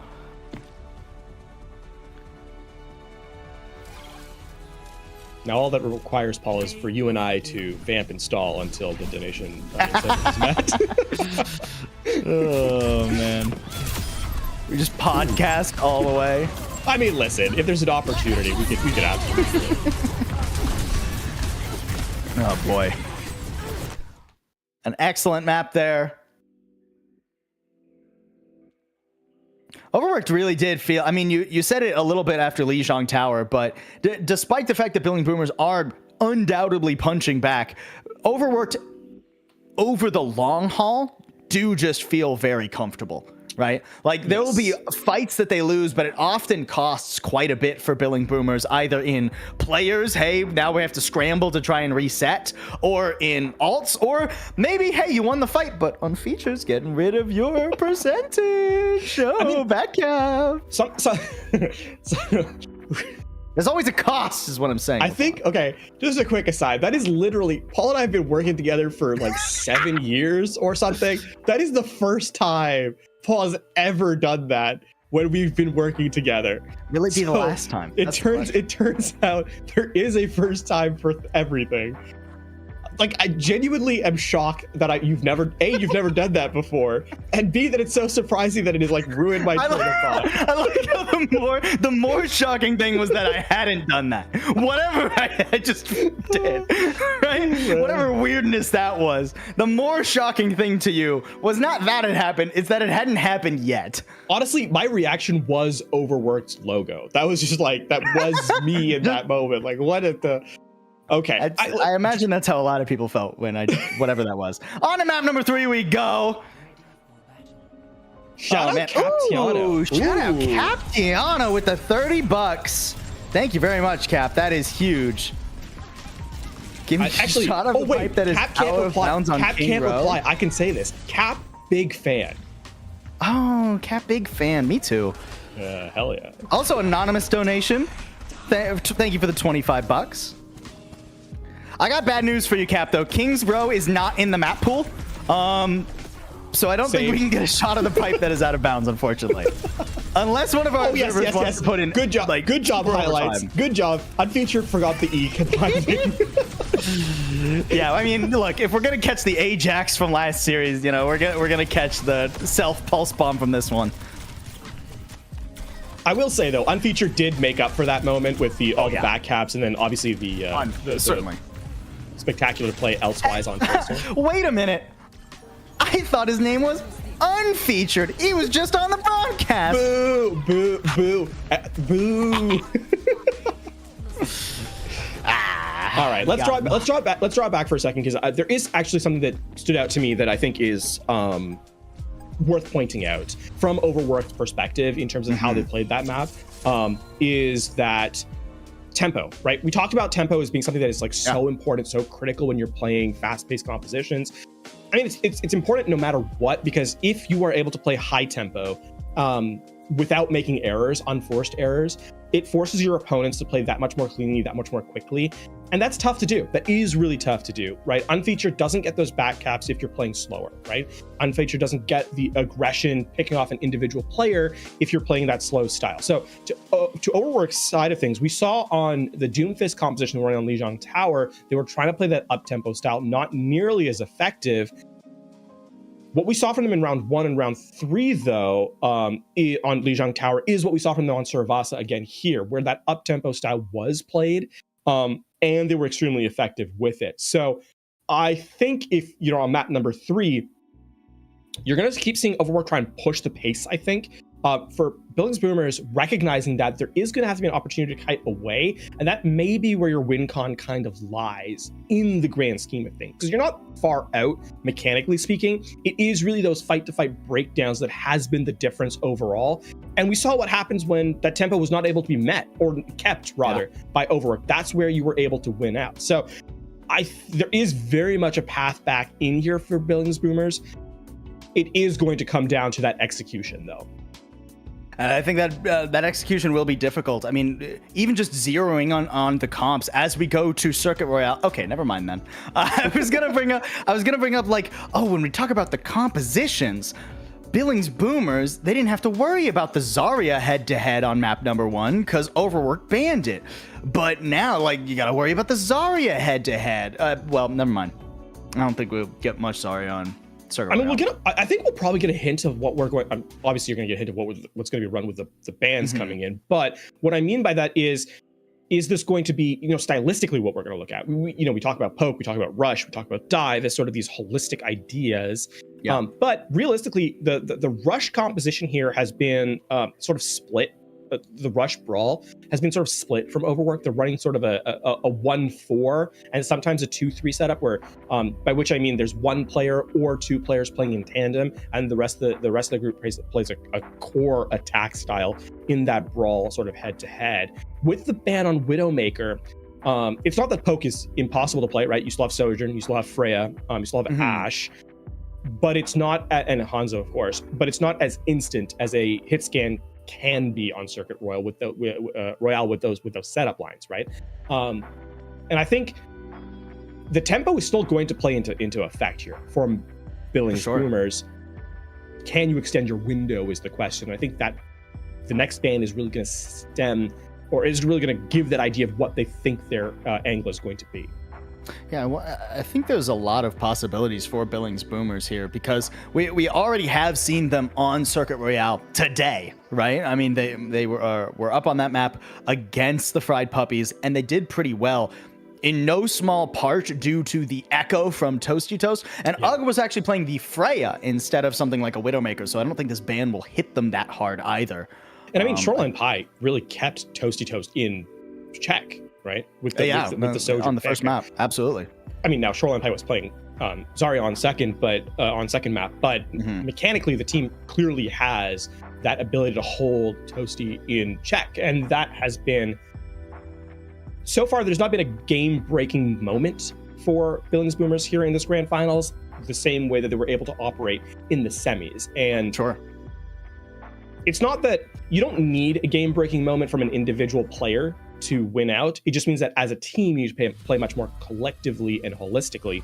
And I think that's going to be the name of the game here. On to Circuit Royale. Hopefully not our last map, as we still have that poll running in the donations, folks. We also still need to get to that 45-10 mark so that we can double last year's donations. I mean, we're so close. We're so close to doubling it. Let's get that going. Reinhardt was the second ban. I didn't quite catch it. We were off that screen so quick because we want to get into the action. Reinhardt being the ban, interesting. I guess I mean, in the previous series, Reinhardt on this map gave them a bit of trouble. King was, King could play it. Hey! Hey, there's our King's Row pipe cam. Wow, our servers when they got that. Oh, I love this production. Shout out to everyone on production who's been doing such a phenomenal job this weekend. That pipe looks like a little smiley face. I think that's the point of why that view was taken. I like it. Yeah. You listen. Oh, we get the full screen one now. Oh, okay. Alrighty. Wrong map though. We are on Circuit Royale. Let's get into what is hopefully not our final map. I just want more action. I'm not rooting for either teams. Ooh, the double poke this time from Billings Boomers. Toasty actually on the tank, picking up the Sigma. The funny thing is, I mean, a lot of players play off-roll. Toasty's looked pretty strong on the tank, so I would not be surprised if, you know. I mean, looks strong on the Sigma, on the duplicate Sigma at least. Yeah.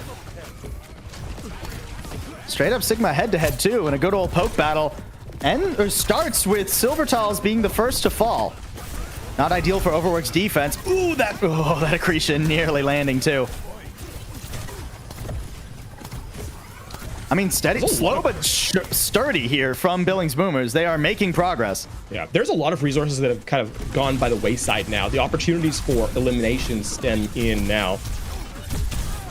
It's Now so for aggressive from Billings Toasty Boomers here. Oh, yeah, really far up there. Completely out of LOS of heals. Still doing pretty okay on the health, though. Shoreline Pie, once again, the first DPS to make it into the kill feed in this next part of the fight. Foolish helping finish off Frozen. Say that 5 times fast. And actually, you're seeing the benefit of the passive from Freya, from Shoreline Pie. She's already up to that bullet shot, essentially very far ahead of Just nasty. Yeah. Final blows, remember, final blows give you, I believe it's 3 final blows, give you a bonus to ult charge on Freya. And the bullet shot pretty much up at the ready. Same with the Gravitic Flux for King TF. I'm waiting to see, I mean, I assume Bakery will open up the fight here with an Ant Matrix, but that's only if Toasty can live, holy moly. Ant Matrix just to force Overworked away. Not going to be the value they were hoping for. Nice dodge by Frozen, but still, Bakery caught. No one to follow up on the damage, though. Ugg low, but still the heals coming in. King TF trying to do it all, and Dudge managed to get rid of Frozen with help from Shoreline Pie. Orbital Ray giving Billings Boomers the needed breath of fresh air to move forward, but once it expires, how much more do you have in the tank? Toasty pretty low. I mean, heals best they can, but here comes an overclock from Didn't You See Me?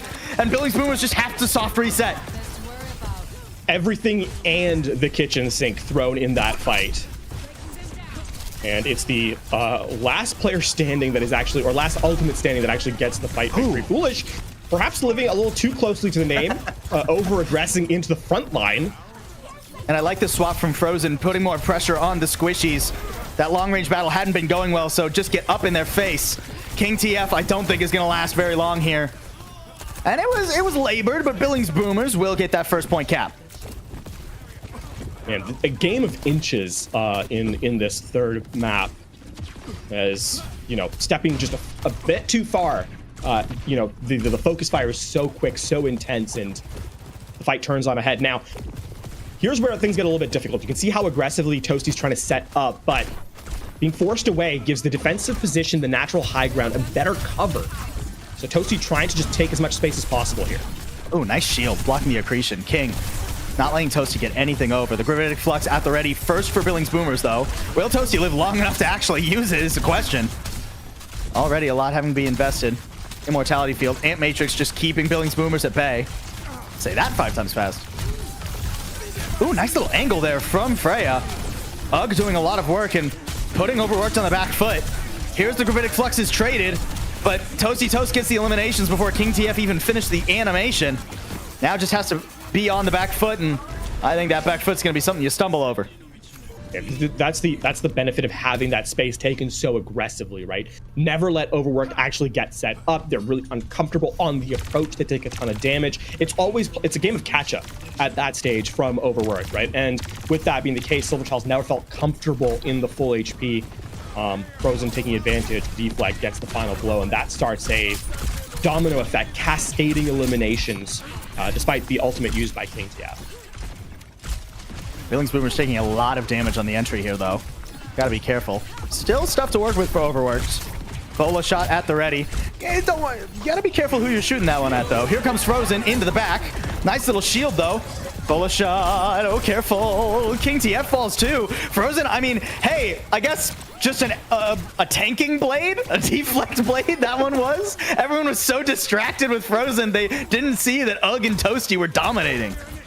Right, I mean, the Bola shot was used. Tidal Blast was used for the blade. And, I mean, Frozen actually hadn't set up on a very good blade, right? The dash was used to get out. Ooh. Ugg using the Bola shot aggressively, too.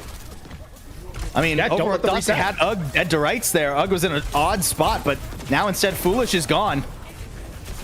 Payload nearing the very end. I mean, Overworked have to go for something now. There's the overclock, but didn't you see me taking so much damage? Can't really pop out to get much done. Does get the bakery, but that's not nearly enough, and the Gravitic Flux ensuring that the payload makes it over the line. That is a speed run of a round offensively from Billings Boomers. That's 2 minutes 35, I believe. Yep, exactly so on the time remaining.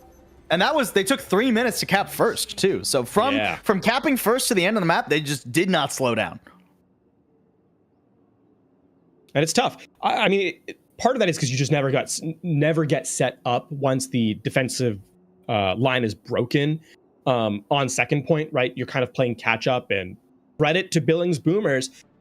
I mean, doing what we touched on at the end of map number 2, right? That tempo. Don't allow your opponent to really set, and you know, you keep giving them like these rapid jabs. Don't give them the opportunity to have that take that breath, to have the awareness to really get their guard back up, right? Just keep forcing the issue. And to their credit, Billings Boomers, where they before lost that tempo, here now actually executed to perfection and give themselves a fantastic time bank.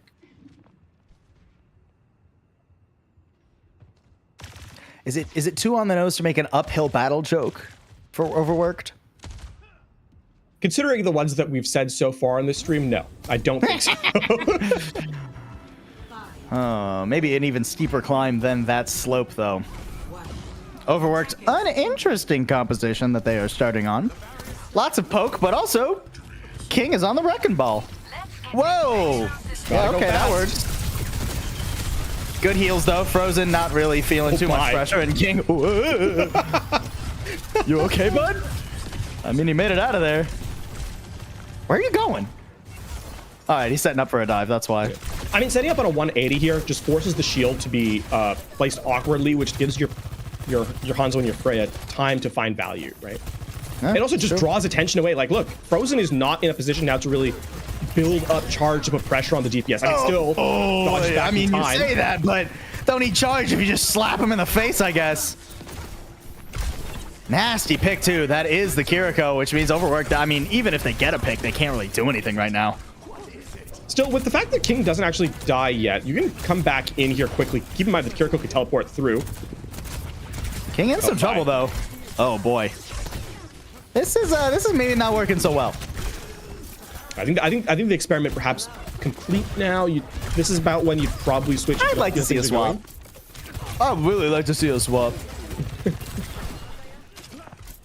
I mean, the Wrecking Ball is interesting for applying that like 180 that you were talking about, but I don't think the Wrecking Ball as itself is deadly enough. And I think even with the displacement it offers with like the knockups, the shield from Sigma is so flexible and versatile that it doesn't really set your DPS up how you think it might. Well, they're sticking with it at this point, so it's kind of a... There is still an opportunity for that displacement. What I really like, though, is how quickly everyone on Billings Boomer turn to give damage over to the Wrecking Ball and keep him out of the fight. But even look, all that pressure on Bakery, and it just doesn't amount to anything. Frozen doesn't even need the overclock to get the pick in the front. Foolish falls. King is down. Nice immortality field to protect from the sleep, too. And, I mean, Silver Towels is just dead to rights. I think dead to rights. No, they're staggering. They're staggering on it. That's an extra 10 seconds gone. Really nice. Finally, a pick comes through. I mean, the June is kind of fast. We'll be back before terribly long. Dragon Strike, that's interesting. with Shoreline Pie eliminated, that elimination onto Luca actually does not have any effect and whatsoever. look how low they are too. Gravitic Flux just to keep the tempo. I mean, yeah, stagger. Get him. Don't let him reset. Don't let him respawn. Don't let him regroup. Is it the mines I just heard? Yeah, it's trying to keep Luca in spawn. But like all this is doing, literally all this is doing is, this is King TF out of the fight too. So sure, this is. I don't know. I mean, they got another healer. I'd really like to have my tank with the fight. Yeah. King TF will be back faster. Although I say that. Oh my word. Luca's spacing there a little tough. Okay, I mean, if there was a moment, this 4v5 will last for a full fight. So now you got to get in there. Nano on. King TF, good for another, even though the Ant Matrix drops before Bakery falls. Overworked finally getting some progress. Oh, wait, but here comes the overclock. Frozen's not done with him just yet. Oh, Shoreline Pies didn't stand a chance. Silver Towels falls too, and I don't think you're in a too good of a spot there, didn't you see me? 15 seconds left. I mean, this has been nothing but utter domination from Billings Boomers. Yeah, this has been well, there is gonna. I was gonna say there is gonna be a contest. That's not a guarantee, actually, with the way that Wrecking Ball kind of kept nice accretion there. Okay, contest does come through. Overtime will be triggered, but Foolish gone, and I feel like this is just a done deal. Yeah, maybe someone else. Nope, nobody else even gets there. Billings Boomers, I mean, the full hold. Unreal. Play of the game. We're getting an after game status report on the eliminations.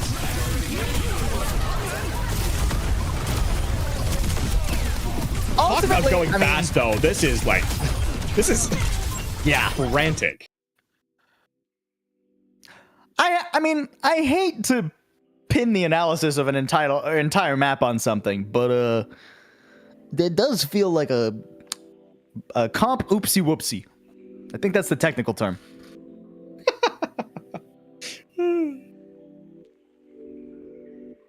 As a professional myself, I countersign that.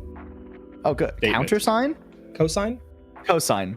You countersign. You sign it and go, this is wrong, Lafon. That does sound like something. That does sound like something I would do, actually. You know what? Oh, man. All right. Oh, my. I mean, this is just nothing but confidence from Billings Boomers. I love that this Circuit Royale pick really went straight into their hands, and they did not squander the opportunity. We will not get a 3-0 in the grand finals, Lafon. Excellently done. And I mean, I think that one fight with the was emblematic of Circuit Royale, right? The tension drawn so well, and then the resources committed, and just there's Overworked didn't have a response. Reply, yeah. Reply. I'll countersign that. Hell yeah. Hell yeah. Oh, absolutely unreal. And I mean, Frozen was on it. I mean, we were talking about iToasty Toast's sojourn from before, but Frozen was a menace. UG was doing a really good job. The DPS of Billings Boomers coming to life here, especially on their defense. And I just think the Overworked, oh my word, the Overworked DPS weren't put in a position to succeed by this composition. It is definitely a little disadvantageous to be hit scan, and one of them has a shield and the other side doesn't. Yeah. Not to say that you need a shield to succeed, but when your tank is also just not pulling aggro, because the supports are doing a good job of healing for themselves. Let's not make a mistake. It's not that King played poorly. It's the supports on Billings Boomers played very, very well. Absolutely. On that dive. Like, if the supports don't pay attention to each other, King gets value and gets elimination. That opens up for Snowball. I mean, we saw Luca held in spawn for so long, right? That's like, if that had happened more frequently, then that turns the fight on a head entirely. But because for most of it, it was supports supporting each other, the DPS having that advantage in that head-to-head, that's what kind of layered themselves up for success. So yeah, no, top to bottom, a really good team victory from Billings Boomers, and give themselves a map and a chance to continue the series. I mean, to go to your point, we've all been playing, ranked, and a wrecking ball comes into the back, and you're on any support, and it's just like, oh, okay, I guess this is how I get squished, huh? Anyone seen Cyberpunk Edge Runners? Yeah, you're feeling a bit like Rebecca versus Adam Smasher there. Doesn't go too well if you don't have a support watching your back, but they did. Nicely done by Billings Boomers. All right, I'm going to get out of that cadence now. Map 4 around the corner, and this is the first... Well, actually, no, it's not the first chance Overworked has had to pick a map, because they actually got to pick map number 2, which was Suravasa, which they did win. So, look, I'm just saying, Billings Boomers, they won the map they actually picked. When they deferred for the ban, didn't work out so well. I mean, as we all know, what I was saying earlier. As a sample size of 2 is truly sufficient. Isn't that the universal sample size? It's 2, right? Not 30? Ooh. Yeah. No, that's it doesn't matter. Paraiso is our map number 4. Ooh, we Keep in mind, Paraiso with us on stream. Small little factoid, of course. There was the donation incentive at the start of the tournament and the map selection as part of the pool. This was the map that had the most donations attributed to it. I should finish the sentence. Oh, and Foolish taking a little break during, team comms about where they should go for the next map. Thank you for the $10. You love King's Row? We got to see a little bit of it. We did. We got to see a pipe. Otherwise, we're not going to be able to see King's Row, unfortunately. Cameo. Instead, it is King's Row had a cameo. A King's Row cameo. All right, Winston ban for Paraiso. Whoa! That is a spicy ban from Billings Boomers. And Sojourn the other direction, too. Surprising considering how good Shoreline Pie was doing with that earlier, but I think that just goes to show, Shoreline Pie maybe back over to the tank now? Possibility. Shoreline Pie played the Freya on Circuit Royale. True. So, if nothing else, these two teams are flexible, right? They are quite capable of, moving around the roster and picking up different heroes and playing them quite well, just no matter what category they're within. So, excited to see how that kind of evolves here on Paraiso, our escort map. I mean, they're very consistent picks too. I mean, these are the two of the characters that I would reckon you see more often than not on Paraiso. I mean, I'd throw Tracer in with that too, right? So now I'm really expected to see both sides pick up Tracer because less options. Yeah, I mean, a lot of vertical mobility. Do you think? I mean, now what do you think? You think like the Diva? You think like the Doomfist? We did see King on the Doomfist quite a bit earlier. It didn't go. You can. The thing is, on first point, your opportunities are pretty open, right? You could run the dive, which means that Doom, Wrecking Ball, Diva. Yeah. But you can also run Rush because there's enough close quarters once you get onto the point to kind of bunker up, play underneath the overhang of the point where you can actually get value from that style of composition. So you're looking at like a Reinhardt, maybe even a Sigma. I think those. I do think those compositions are more difficult to get value out of. Sure, especially considering I think it's at least somewhat safe to say I think Overworked will probably be playing the Wrecking Ball. Now they're onto a map where Wrecking Ball is just good. You won't have a problem playing Wrecking Ball on this map, right? So the question would really be, does Billings Boomers pull out the Rush comp? Maybe. I don't know if I would like it though. Yeah. Necessarily. It is. I think what I'm hoping for more than anything else is that the first point gets unlocked, because once you get into second and third, it's a lot more interesting of an approach. Because for an escort map, it actually has surprisingly little low ground contests until you get to the final point on each, right, or the final third of each point. Yeah.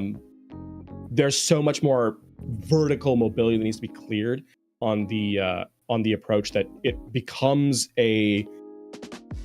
you can make flat ground approaches work, you can make flat ground compositions work, but it is more difficult for sure. And that means, I mean, I'm a bit of a dive enjoyer. I prefer seeing dive. Yeah, no. And I mean, I would argue Paraiso probably, off the top of my head, I would say it's the second most vertical map in Overwatch, with Gibraltar being the first. I'm trying to think if there's anything I would say is more vertical than Paraíso, but less than Gibraltar. Because Gibraltar obviously takes a cake.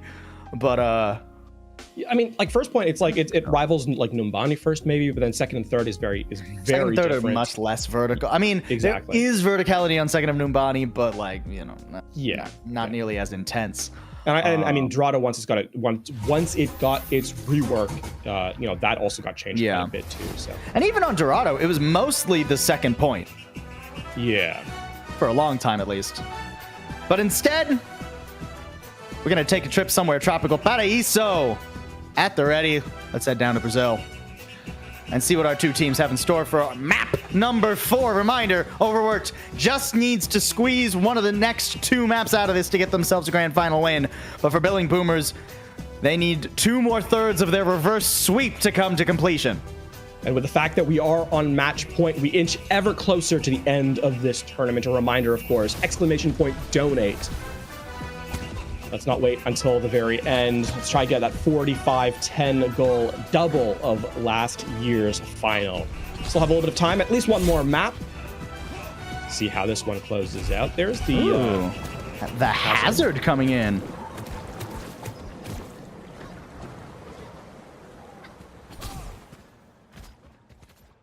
And also Shoreline Pie over onto the Cassidy, so sticking on those hit scan. Sticking on the hit scan, not staying with the Freya though. Unlike UG, who will just basically stay locked in from Circuit Royale. Attackers incoming. Defend objective A. Tragically, Lucio's, you know, less tragically, Lucio's sitting in his house, getting ready for everyone to show up. Yeah, no, Lucio on either team. He's got to prep to host 10 people. You know, it's a big party. It's a lot to do when you're the solo host. Ooh, okay, Silver Towels just popped. That's tough for Overworked. Can they manage to make a regroup happen? King just trying to keep them at bay. UG does go down, but ultimately, I think with Silver Towels down, things are still dicey for Overworked. Nice work from King, though. I mean, King is a wall right now. A one-man wrecking crew for sure.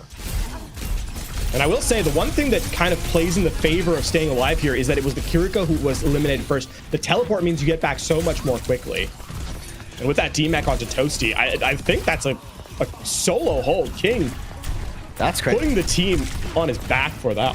I mean, excellent heals from Foolish, don't get me wrong, but King really just all over the place and still up in their face. Not even a full reset possible. Up to the spawn doors go Overworked. Really nicely done there. I mean, you start off with a elimination. Actually, this might be curtains for Frozen. Stays alive barely. Really love the mobility here and the momentum from King. King is, I mean, impossible to ping down. Oh, okay, impossible to ping down. I thought I cast a curse for a second. There's a nano onto Toasty, just trying to get into the back line, but doesn't have a good target to go onto. Finally finds Shoreline Pie. Nicely done. Now can you pick off another? Self-destructive is at the ready for a remake if need be. King so low, and yeah, there it is. All right, Billings Boomers starting to take advantage. I think that title was just a little bit late. Not quite getting the value you were hoping for out of that one. Yeah, that's going to be, I think, Foolish also caught out alone. They're doing a good job of kind of staggering out this elimination. I think they'll get the cap, then eliminate the Weon. Just barely a transition over. Getting rid of Foolish does mean that this recontest is pretty much in vain. And actually, didn't you see me dying there is pretty brutal. Overworked are not even going to get a close contest. They'll have to wait a good 20 seconds before they can try. Yeah. Again, another thing that's kind of highlighted there is how little was eked out from Billings Boomers on that fight. If you're going to lose a fight, the best thing to do is win the fight, right? The second best is win the fight, but make it expensive for the opponent. Overworked did not do that. Huh? That was a pulse pop at the feet of Didn't You See Me?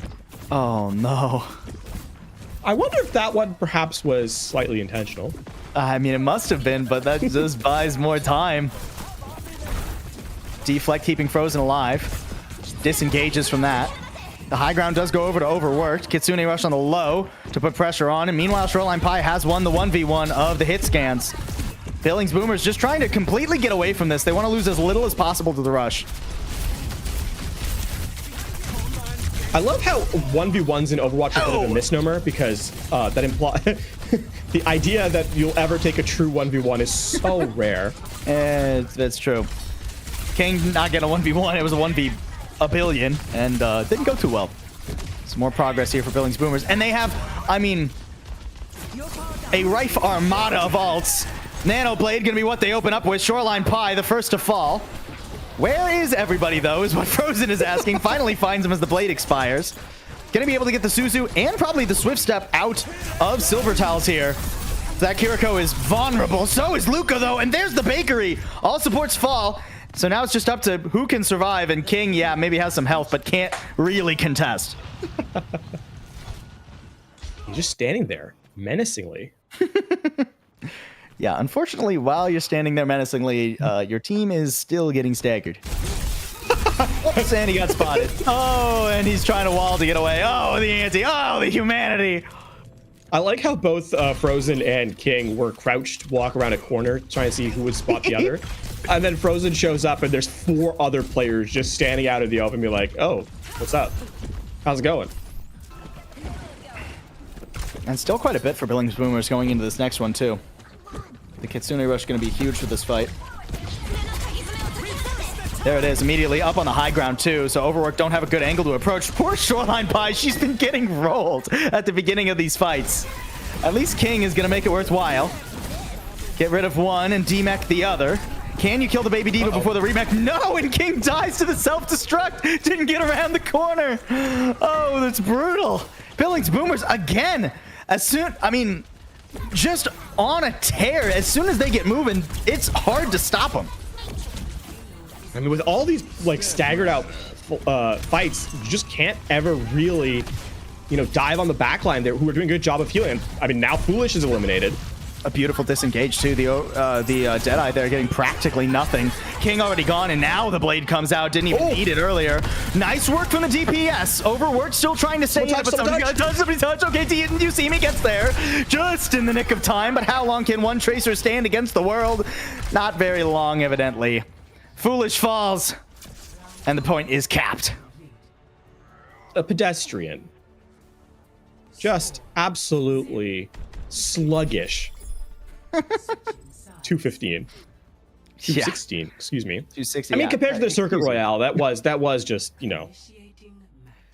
a poor showing in terms of the time bank anyway. That was, keep in mind, at one point, Overworked was at Billings Boomers' doors. Yeah.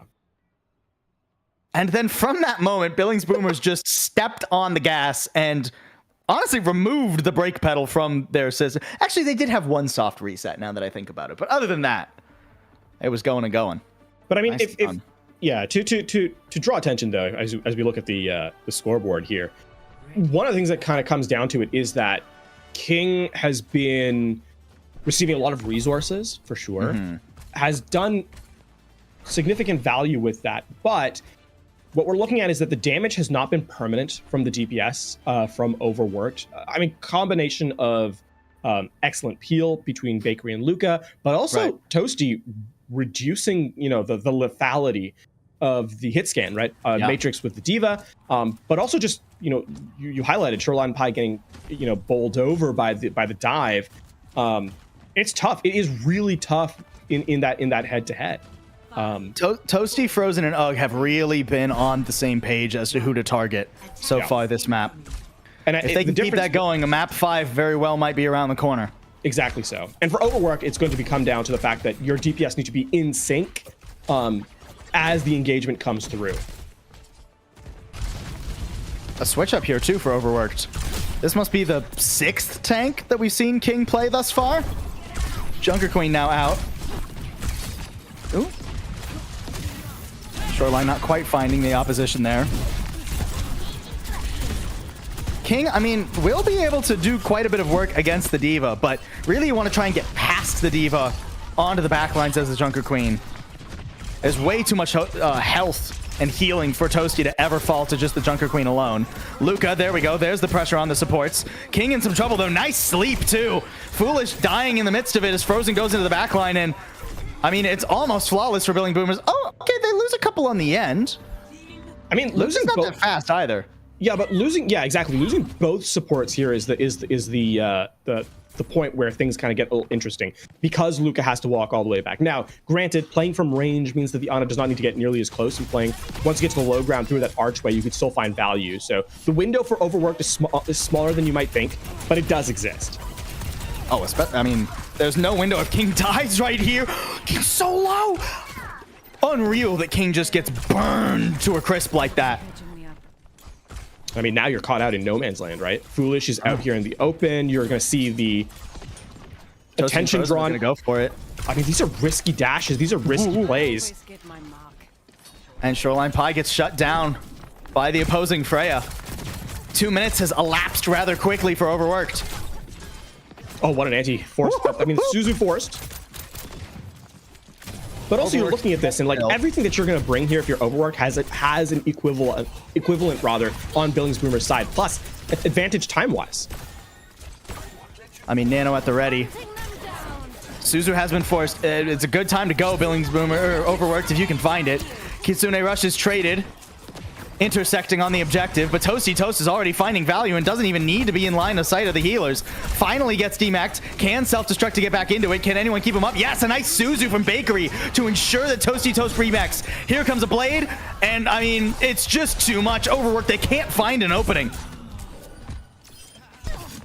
And I mean, Toasty will also get the credit for the knockoff there. No! Luka just dancing. Just dancing. Have a good time.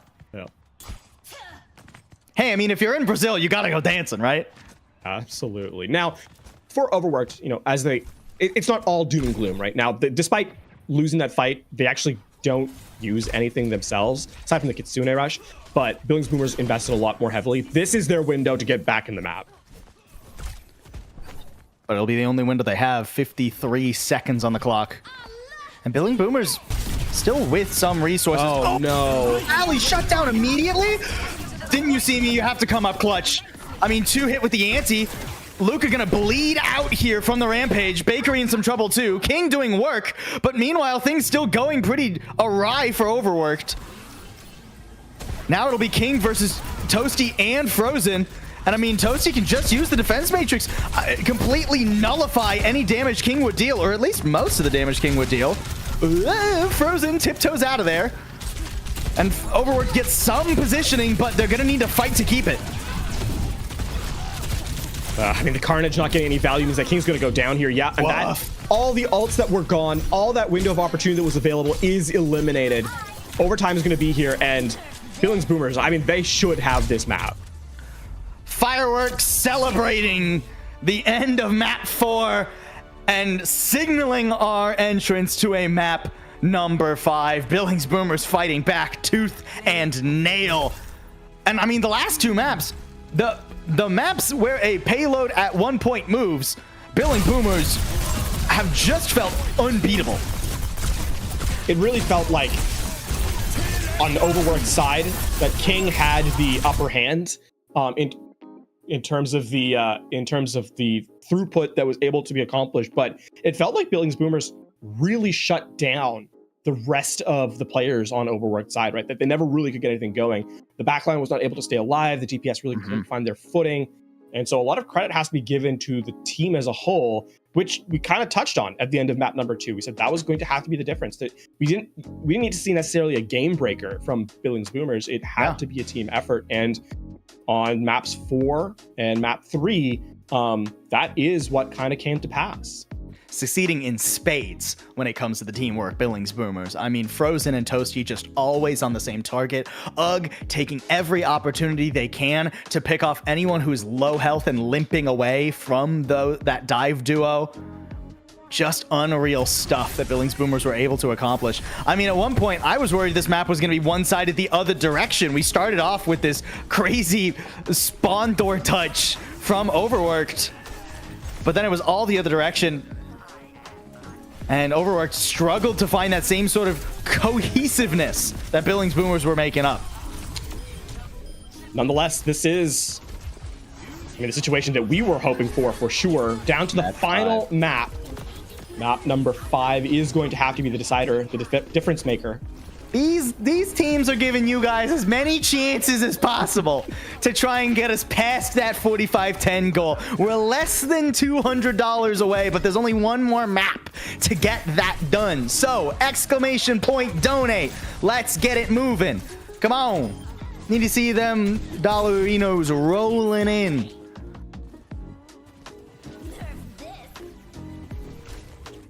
The nice little self-destruct there is the highlight. That's a great angle. It is. It's a good shot.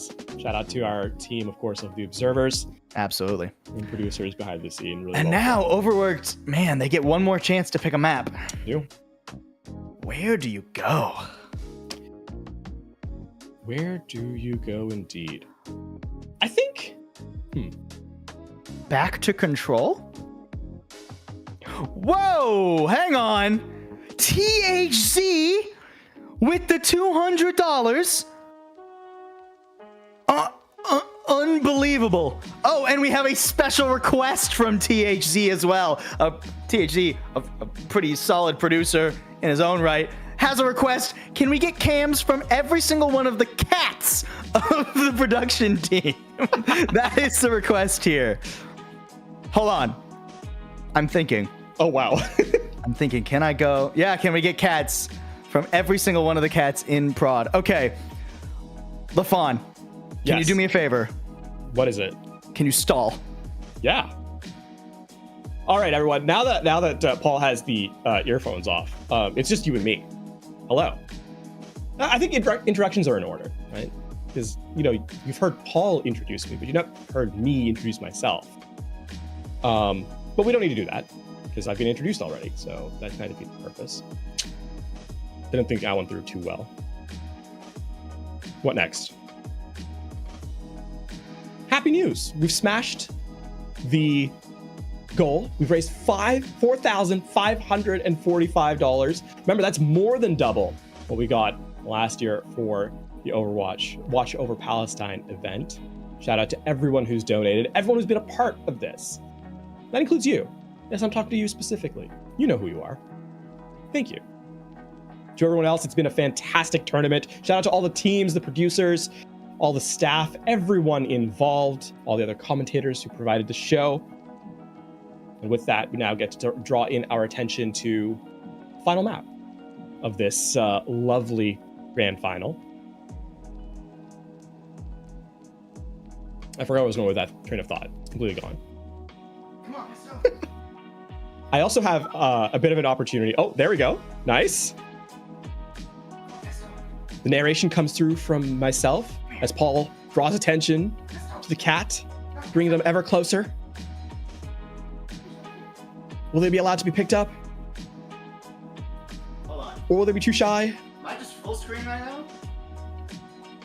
Yeah, you are full screen. We want to see the cat. You can't hear me. I don't know why I'm speaking to you as if you can. Aww. His belly, the white. Say hi to everybody, Pesto. Okay, she's grumpy. Go, Pesto, go. Of course, I get to see some. We've got some more cats from all of the production staff as well. Aw, this sleepy kitty.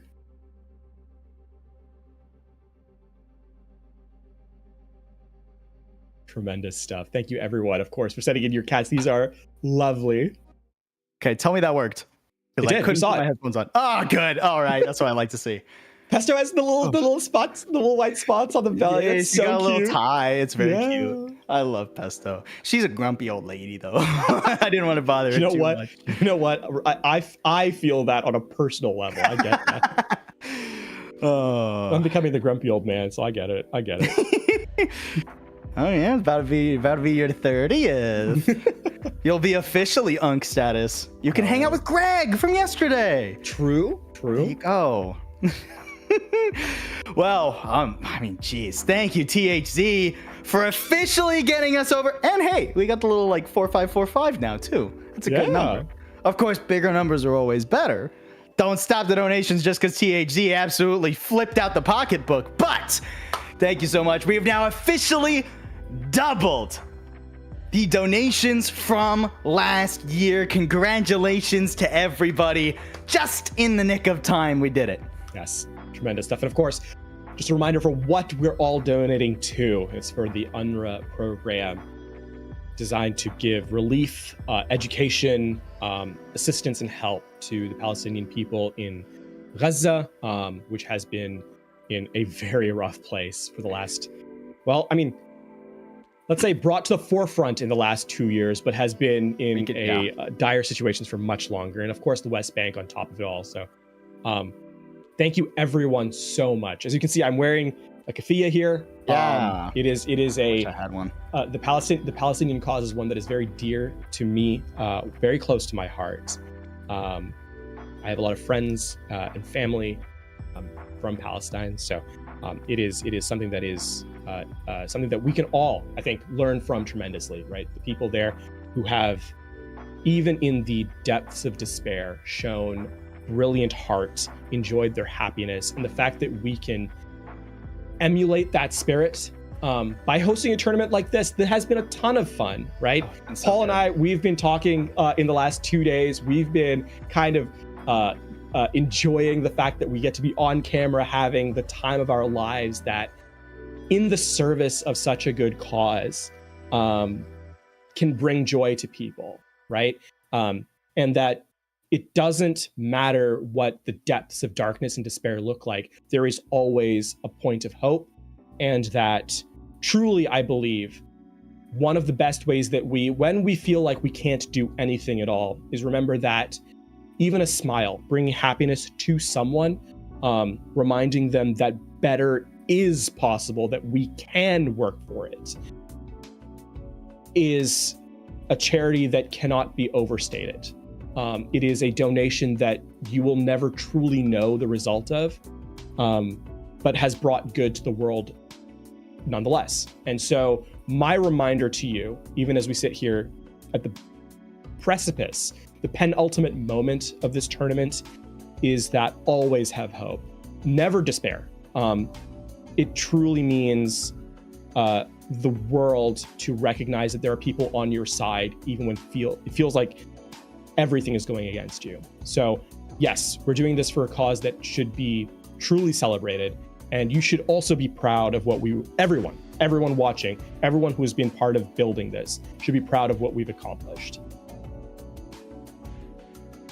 Our first time working together in a year and a half, and you're gonna make me cry on camera? That's rude, LaFon. That's rude.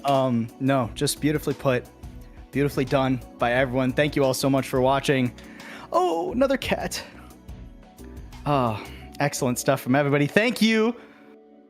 That's either Mooney or Money for the 1054. Oh, now we're perfectly symmetrical.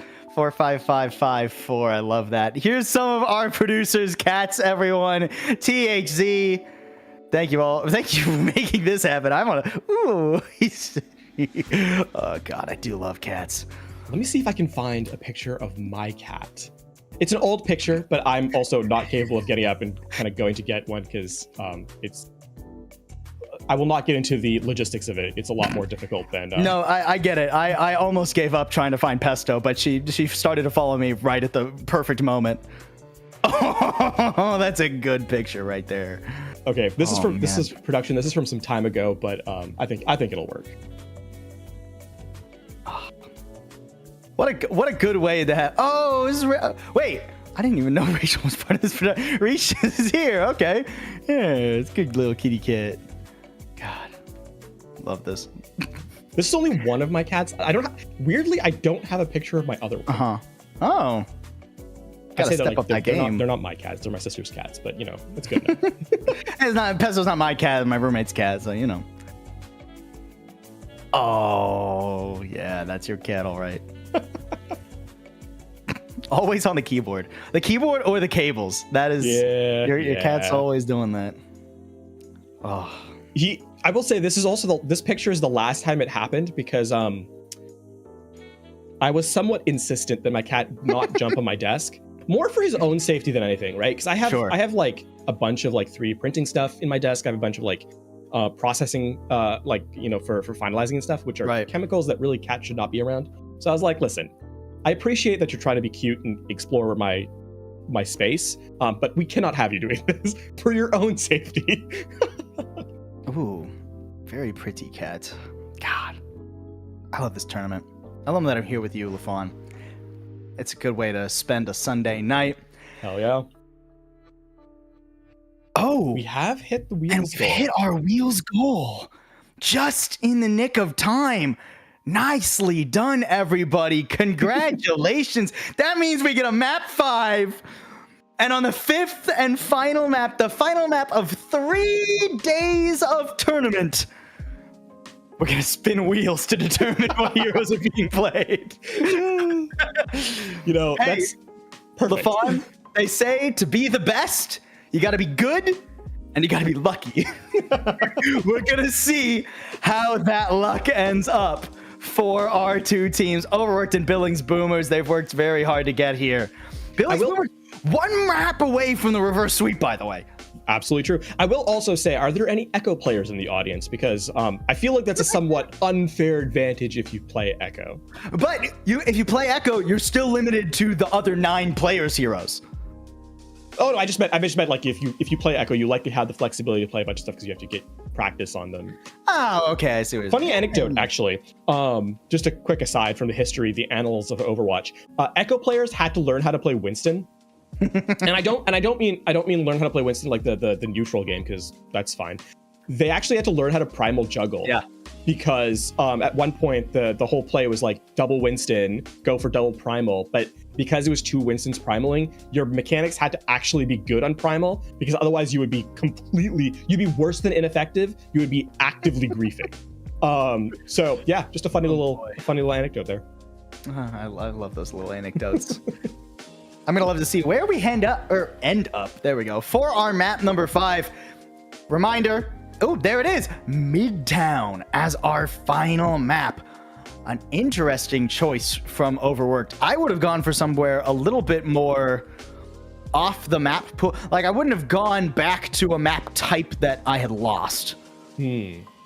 Necessarily. Sure. I will also say, though, Midtown does allow you to play to your strengths when you consider Lunakir's cat. The quotation marks are quite funny. It's a big cat. Whoever said that, whoever wrote that, good job. Proud of you. Oh, we've got another donation coming in as well from Jarvisimo, I think. $100 right here toward the finish line. Thank you very much, Jarvisimo. Absolutely nuts. Midtown. Yeah, I see what you're saying. It will be a better, like the actual map geometry, I think, will favor Overworked a little bit better. But that being said, they did just pick hybrid. And of all the hybrid maps in the pool, they thought they were more comfortable on Paraíso. And now we go to Midtown. So if it's not necessarily 100% like transitive property, like, oh, well, the hybrids are all the same. No, but is it different enough is my question. Yeah, I think Midtown is. It's so, like, where Paraíso is much more high ground control, Midtown is much flatter. And then you kind of think of, like, True. Latter half second, honestly, first half second, first third of second, last third of second, and then the entire third point is basically all low ground, right? Yeah. There's some high ground contest. You can still very much run the dive, though. Yeah. Like it's not like Billings Boomers are suddenly going to be not able to run the composition that they've been wanting to play this entire time, which is, that Diva, Genji, Freya comp has worked really well for them. Although I will say we can't really comment on compositions because oh, that's right. The goal. Never mind. I totally forgot we hit the goal. So it's all up to the wheel. Spin that How does Lady Luck wheel. go? Oh, okay. Oh, wow, the timing. There we go. The wheel decides all teams will mirror. Okay, so it will be a mirror match. So one player must play Orisa. The tank is Orisa. Oh my. Okay, then we have our DPS.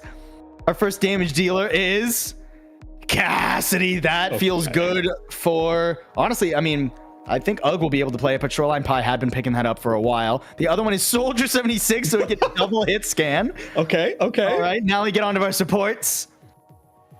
Our first support will be Brigitte. Okay. All right. This I'm hoping for a like an Life Weaver. actually playable composition, though. I'm hoping for a Life Weaver, please. Can we? I don't think we can do Brigitte twice. Yeah, we're re-rolling. That's a respin. Oh, Moira. Okay. Oh, yeah, okay. I mean, honestly, not that weird of a composition. Yeah, no, it's this is a ranked composition. Is what it is. Yeah, very much. Huh. Arisa double hit scan. Brigitte Moira. Well, I mean, the Brig and the Arisa can basically just walk hands and walk forward, or hold hands and walk forward. So that's not bad. I mean, you can also just like have your Moira and Soldier run on the flank, because that'd be funny. It's true. It's not. I wouldn't say necessarily super effective, but would be. It's not really. It's Midtown. I mean, there's not tons of really good flanking angles for characters that aren't Tracer. All right. Well, we do have our compositions in hand. Keep in mind, of course, this is going to be a mirror match, so both teams will run this. But it also means that there's no bans. Oh, there are no bans, but that doesn't really matter because everything is picked, Lafon. I mean, by the same logic. No, but I mean, we don't have to like calculate the bans of like what each team is going to ban. Oh, what team each team would ban if they could. But this does change the calculus a little bit. If only because compositionally, this does play into the strengths of one team a little bit over the other from what we've seen so far. That's true. I think it'll also make defense much easier. I think attacking with this composition, especially on first, is going to be kind of a nightmare. So whoever gets to be on defense first, I think they're going to be having a pretty good time. I will also highlight though, this is if we're going to theory craft, one of the things that we're going to kind of, I think, really spell for that first point, especially if your Soldier can get into an off angle, because keep in mind, if you think about that alley around Mega on the left hand side from the attacker's perspective, setting up, I don't think you want to go head to head from the attacker's perspective, right? You don't really want to brute force an offense around an Arisa, but if you can get that Soldier into that flank position, then have kind of a two-pronged attack, that might be the best chance for success. Certainly easier said than done, but we'll kind of see how that plays out once we get into it, as we are into Midtown. Map number 5, our final map here in the Watch Over Palestine tournament. It all comes down to this. 3 days of play, a Swiss stage, over a dozen teams, and we all finish it with Moira Brig. This is so ranked. This is so from ranked. Like this, I'm pretty sure I played this composition earlier today. Woo, Pigeon Cam again. Woo. I was just here too. I was just at New York. Nice. I didn't get to go to Grand Central. I didn't have the time. But I've been there before. It's gorgeous. If you're ever in New York, you got to go to Grand Central. I mean, a functional subway is just a good thing. So. Oh, don't get me started. Public transportation. Listen, if we're gonna, that's not a cat. No, I think it is. Production, I think we're missing the quotation marks. That's around oranges. Oh, there we go. Yeah, yeah, perfect. I like how it's just around orange too. Orange, yeah. So it's somebody's cat. It's just we don't know if orange is a real name or not. Yeah. Oh, they're eating well too. That was an eclair, chocolate eclair. Nice. Out in the last map of the grand finals we go, folks. Overworked starting on the defense. I would also like to highlight, by the way, that Brig is for close quarters combat. Really only we have the cookies and whip shot. That's about it. Yeah, I mean the Brigittas are functionally useless pre-fight. There's that setup, by the way, in terms of the alleyway for the Soldier, exactly as I kind of highlighted, but unfortunately the elimination didn't come through. Oh, nice spear! Doesn't get the elimination. No, so close. Such a good spear, but no follow-up. Couldn't quite finish it off. Ooh, Toasty Toast has already used the dash and is kind of stuck here. Needs the cookies now more than ever. There we go. All right, so the Brig manages to work it out. Coalescence nearly online for Toasty Toast. It'll be the first ult up in the game, and Frozen again on that off angle you were discussing. Now's the time for Billings Boomers to push in. Oh, that's a low Cassidy. Shoreline Pie trying to get away and manages to do so. The stun, the flashbang, working wonders, but ultimately a trade 1-for-1. Only the Moira that's still alive still has the Coalescence, though, and that'll be enough to sustain Overworked through the fight. Yeah, that. I mean, Overwatch can sometimes be a game of inches. If Shoreline Pie gets eliminated there, it really does end up being a fight win for Billings Boomers. But the outlast from Overworked, and not only do they hold, but they hold without giving up any percentage in the objective. Really, really well done there by Overworked. Nicely done. What if we draw this map? What if it's a double full hold? I'm too early on that. We'll come back to it later. For now, Overworked, I mean, so many tools available to them. An early Terra Surge, mostly evaded. Oh, and that Deadeye is deadly both ways, though. Ugg was doing the same thing on the other end. All right, now it just comes down to who's a straighter shot. Well, with aimbot on, it'll be pretty easy. Rally, though, makes it tough to pierce the armor. So didn't you see me? Not going to have a great time. And meanwhile, Frozen didn't even need the visor. Now pulls it out. Keeps Didn't You See Me away and everybody away. There's those 2 ticks. Okay, I don't have to worry about the draw anymore, really. Thank you, Solomon, for the 14-15. Billings Boomers, can they manage to squeeze this out? Oh, I see why you donated 14-15, Solomon. Uh-huh. All right, well, now someone needs to donate $2,300. Exactly. No other donation amount will work. No, okay, there we go. Bakery. They finally get their way through the first point. Stop the payload.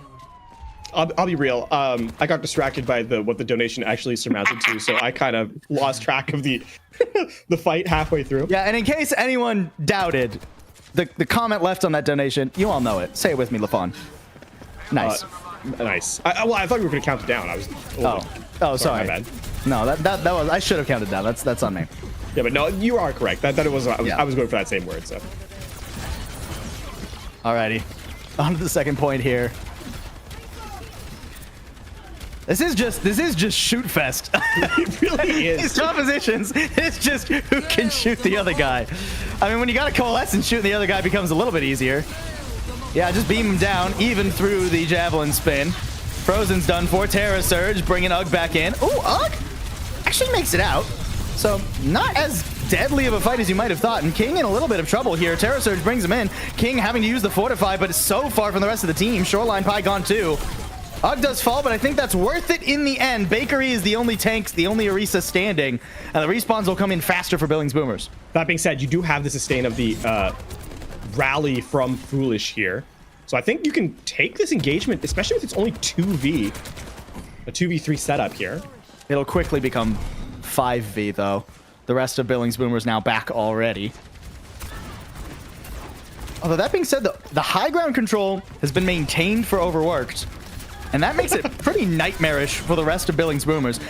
Bakery is just kind of almost soloing King on the front line, though. Here comes the Vise of the Deadeye. Billings Boomers wanting to pick their moment now. But they don't get much value out of it. Ugg falls in the Deadeye. And Billings Boomers will just have to go back and wait for their Cassidy. Man, we are so back to 2017, or what is it, 2018, 2019? Yeah, this does the two feel... shields sitting and looking at each other. Tremendous. Actually, it would have been 2019, because that's when Goats was taken down, end of 2019. Yeah, yeah. This does feel very December 2019. This has been your history lesson with Paul and LaFawn. Overwatch history lesson, that is.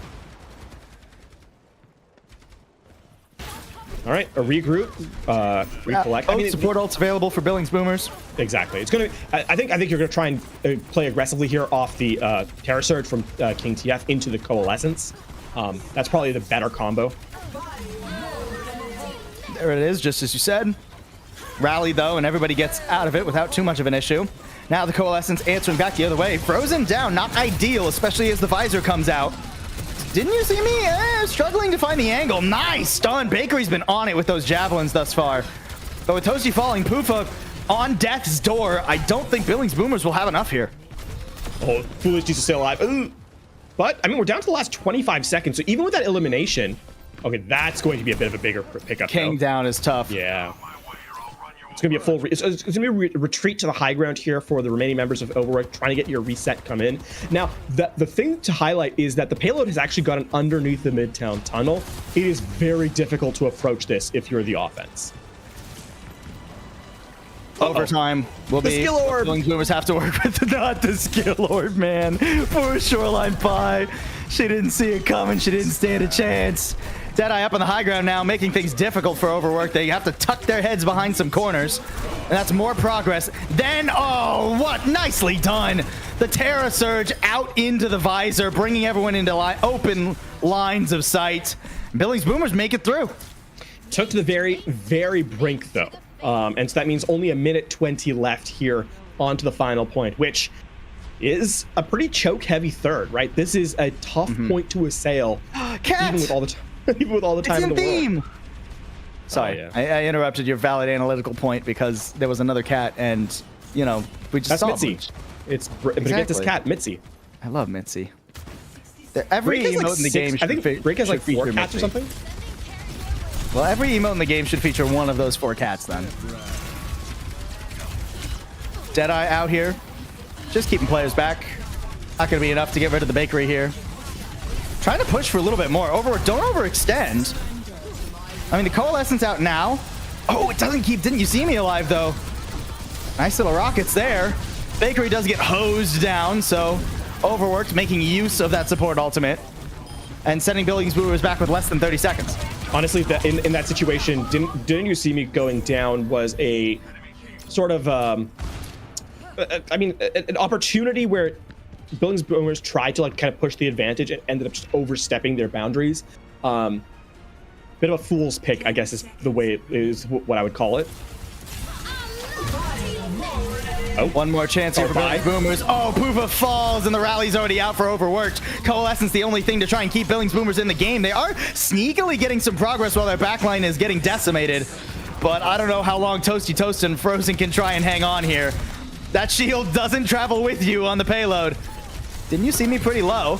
And actually, Bakery and Toasty Toast lasted longer than I anticipated. Maybe somebody else can get there to touch, but nah, I don't think so. And even if they did, it wouldn't amount to much. Still, a pretty decent push by Billings Boomers. I mean, considering how many times that Overworked looked like they had the shutdown complete, for Billings Boomers to force their way into that third point is, I mean, worthy of praise for sure. Yeah. Now, keep in mind, this was really, it felt like in last chance engagements, it's where Billings Boomers really were able to kind of find value. Part of that was because it was delayed picks that kind of snowballed advantage that Billings Boomers were taking precedent with. But for Overwork, it's going to be a case of can you win the fights more cleanly, because time is of the essence here. If you can get into second with time and kind of grind your way to third, then you have a real chance to close out, because Billings Boomers didn't actually make it that far into third, only about halfway through. And even that barely so. So still very winnable for Overworked here. I think the first point will be the most difficult part, because it can just be difficult to set up. Although that being said, Overworked certainly also had difficulty figuring out a place to stand. Yeah, oh, man, I'm sorry. I got distracted by the cat again. Good Mitzi. I love Mitzi's little hat. That's so big, too. It is a big cat. It's a big cat. Alrighty. Overworked, what can you do on your attack? Undefeated all the way through. Will you fall at the last hurdle? Will Billings Boomers get their revenge? Frozen off to a good start. Even against the stun, stands strong. How did King get there? Went all the way through and around, but not going to be there long. That's that alleyway. Having control of that alleyway as your sort of flanking DPS is insanely valuable. Frozen has been excellent in picking angles on this Soldier 76 so far, so very aware of how important that line is. Now, I mean, the rest of Overworked realizing that they need to get Frozen out of here, first and foremost. Why is it, guys, it shouldn't just be the supports going this way. There we go. All right. Finally getting to it. King on a little bit of a different page, just trying to keep everyone from Billings Boomers isolated, but does fall too far from the supports. I mean, Moira and Brigitte need to be next to you to heal you efficiently. Yeah. I mean, it's close. You can see the thought process here from Overworked as they try and set up that flank angle, but yeah, you kind of need your soldier. Daggers too. Yeah, you kind of need your soldier to be a solo player here. I think you can't really. The resources have to go into King to keep him alive, keep King alive, and he's kind of has to hold the front line while Soldier takes that off angle. So it's a 1-4 brawl, right? Whoa, King, just going for it. Yeah, that's a whole team you up against, King. Nice Terra Surge too. King's not getting away. I don't know if anyone will. Okay, Bakery decides to not go for more blood. Is content winning the Orisa fight. Ooh. Yeah, Shoreline Pie just too low. Gets picked off. I mean, these staggers have been brutal. Half the time has elapsed. To be fair, this is also what Billings Boomers were working with when they finally broke through onto the first point. So pace is about the same. We'll see if the execution continues to be. Knight nearly up to the Terra Surge. Gotta survive here. Gotta peel back. Just go for the soft reset. Coalescence at the ready. But, I mean, Overworked are split all over the place right now. Two players up top, taking a chunk. Foolish nearly completely collapses there. Nice little angle from Shoreline Pie. Deliver the bullet right to the skull from up top. Frozen with the visor. Can he get away from the Terra Surge? Mostly dodges the Javelin too. Frozen not out of it yet, but couldn't quite get to a healer. And Overworked, eventually they're going to get through here. Yeah, there is technically a recontest, I think. Especially because I don't think King is going to want to push up too aggressively at half HP. Yeah, they're gearing up for a reset here. Interesting, Deadeye. Gives an opportunity, though, for Bakery to get onto the point. That's a tough angle, though. I mean, a great oversight from Didn't You See Me. No one can do anything about that visor. Shoreline Pie the first to fall, though. So despite being split, Billings Boomers into the fight at least. Scattering Overworked. Oh, these supports. If Poofa could stay alive, this is holdable. Poofa, I mean, juggled into the corner. That makes it tough, but even still, King's not long for this world. And 30 seconds left for Overworked to try and regroup. Oh, what a retake from Billings Boomers. Just caught out in the open, trying to hide from us.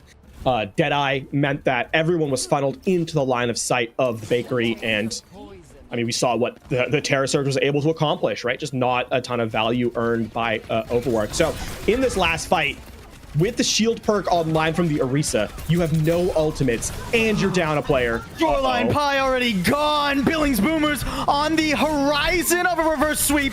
I mean, King had to desperately touch, but Foolish left out to dry. Now it's all on King, and a Terra Surge has to be monumental, and it doesn't even finish. Silver Tile's the only one left standing, and not for long. Billings Boomers with the reverse sweep to end Overworked's undefeated streak. They'll take the crown in Watch Over Palestine. To the very last moment is what it took for Overworked to be unseated.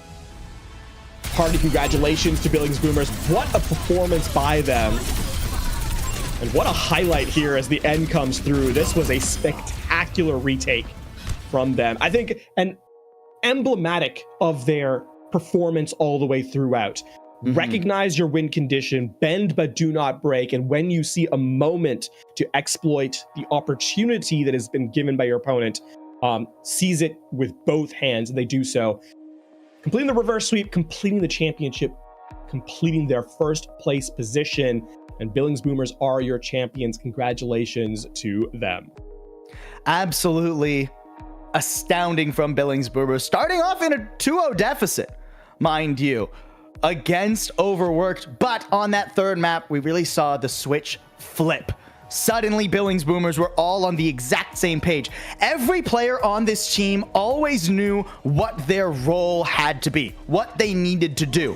Whether it was earlier with Toasty Toast and Frozen going forward while UG was the sniper that they needed, whether it was the Bakery and Toasty Toast all the way back in the last series, Frozen being that one flank player, everyone else staying grouped here. Every single time we saw Billings Boomers in a map they won, they were all playing exactly how they needed to. And I mean, even more of a highlight is that Billings Boomers did this with Overworked's map selections, right? Yeah. In the nature of a reverse sweep, you're the team that was in the lead has the map pick. So this was essentially on Overworked's home turf, if you can call it that, right? So yeah, just a really strong performance from Billings Boomers as they made their way towards the end here. And Overworked, I mean, they played admirably throughout the entire day, throughout the entire weekend. I mean, they literally only, oh no, not literally. They did drop, they did go to 5 earlier against, in the semifinal. So they played 2 5-map series today. I mean, shout out to them for that. But also, the majority of the maps they dropped were just to this team. Everybody else, other than like the one series they had today, the majority of the maps they dropped were just to Billings Boomers. So many fantastic players we saw. I mean, Shoreline Pie was dominating the early games. We saw the flexibility of King. Didn't You See Me was doing phenomenal too. Foolish had some great plays. Silver Towels. I mean, I can shout out everybody on their team. Unfeatured, who we only got to see for the one map, but still had a really good map, right? I mean, absolutely nuts stuff. And from not just these 2 amazing teams, but so many teams we had. It was just a fantastic weekend of fun. Yeah, I mean, we have the numbers. 29 teams, almost 180 players performed over this weekend. I mean, that includes EMEA, North America as well, both brackets. So shout out to all the players.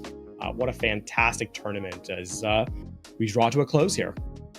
And we draw to a close having raised $4,669.69. I can't think of a nicer number than that to have raised. Thank you all so much for this amazing tournament that we've had. All the viewers at home. A round of applause to our fantastic production, by the way. On a charity tournament, pulling up cat cams and pigeon cams and going to maps that aren't even in the pool to get shots. I mean, absolutely nasty. This is the whole production team throughout the weekend. So many people coming together to make this happen.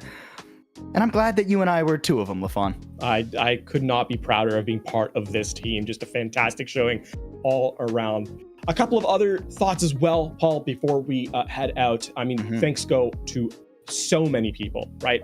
We thank the players because without them, this tournament would not have been played. Of course, thank to the organizers and the producers, the staff, everyone. A big thank you, though, and a shout out to all the people who donated. This would not have been possible without you. $4,669.69 being part of a fantastic, worthwhile, noble cause. So a big shout out to you. There simply aren't words for how much that means in the support of the Palestinian cause. Overwatch is a game of heroes, and we can't all don giant mecha suits or become hamsters in a rolling ball that go save the day, but we can all do our part to make the world a little bit better with every action that we take. And this weekend, you all have done that so phenomenally. Thank you all so much. Don't forget, of course, to join the event Discord. This isn't the end of the entire charity event. This is just the end of our broadcast of it. There's still raffles, those stickers if you donated $3 or more. You got to make sure you join the Discord so you can keep updated on when those get sent out too. So make sure you join the Discord. Go follow BPL_OW on Twitter. Follow right here on Twitch if you haven't already. What are you doing? Come on. Because there's going to be a ton more from the Bad Patchy Mari League of this nature and other natures. Bunch of action there. We have to thank them so much. And thank you all for watching. I hope you all had as much fun as LaFon and I did. But for now, we'll let you guys rest. Finish off your Sunday night. Thank you once again for helping us watch Over Palestine.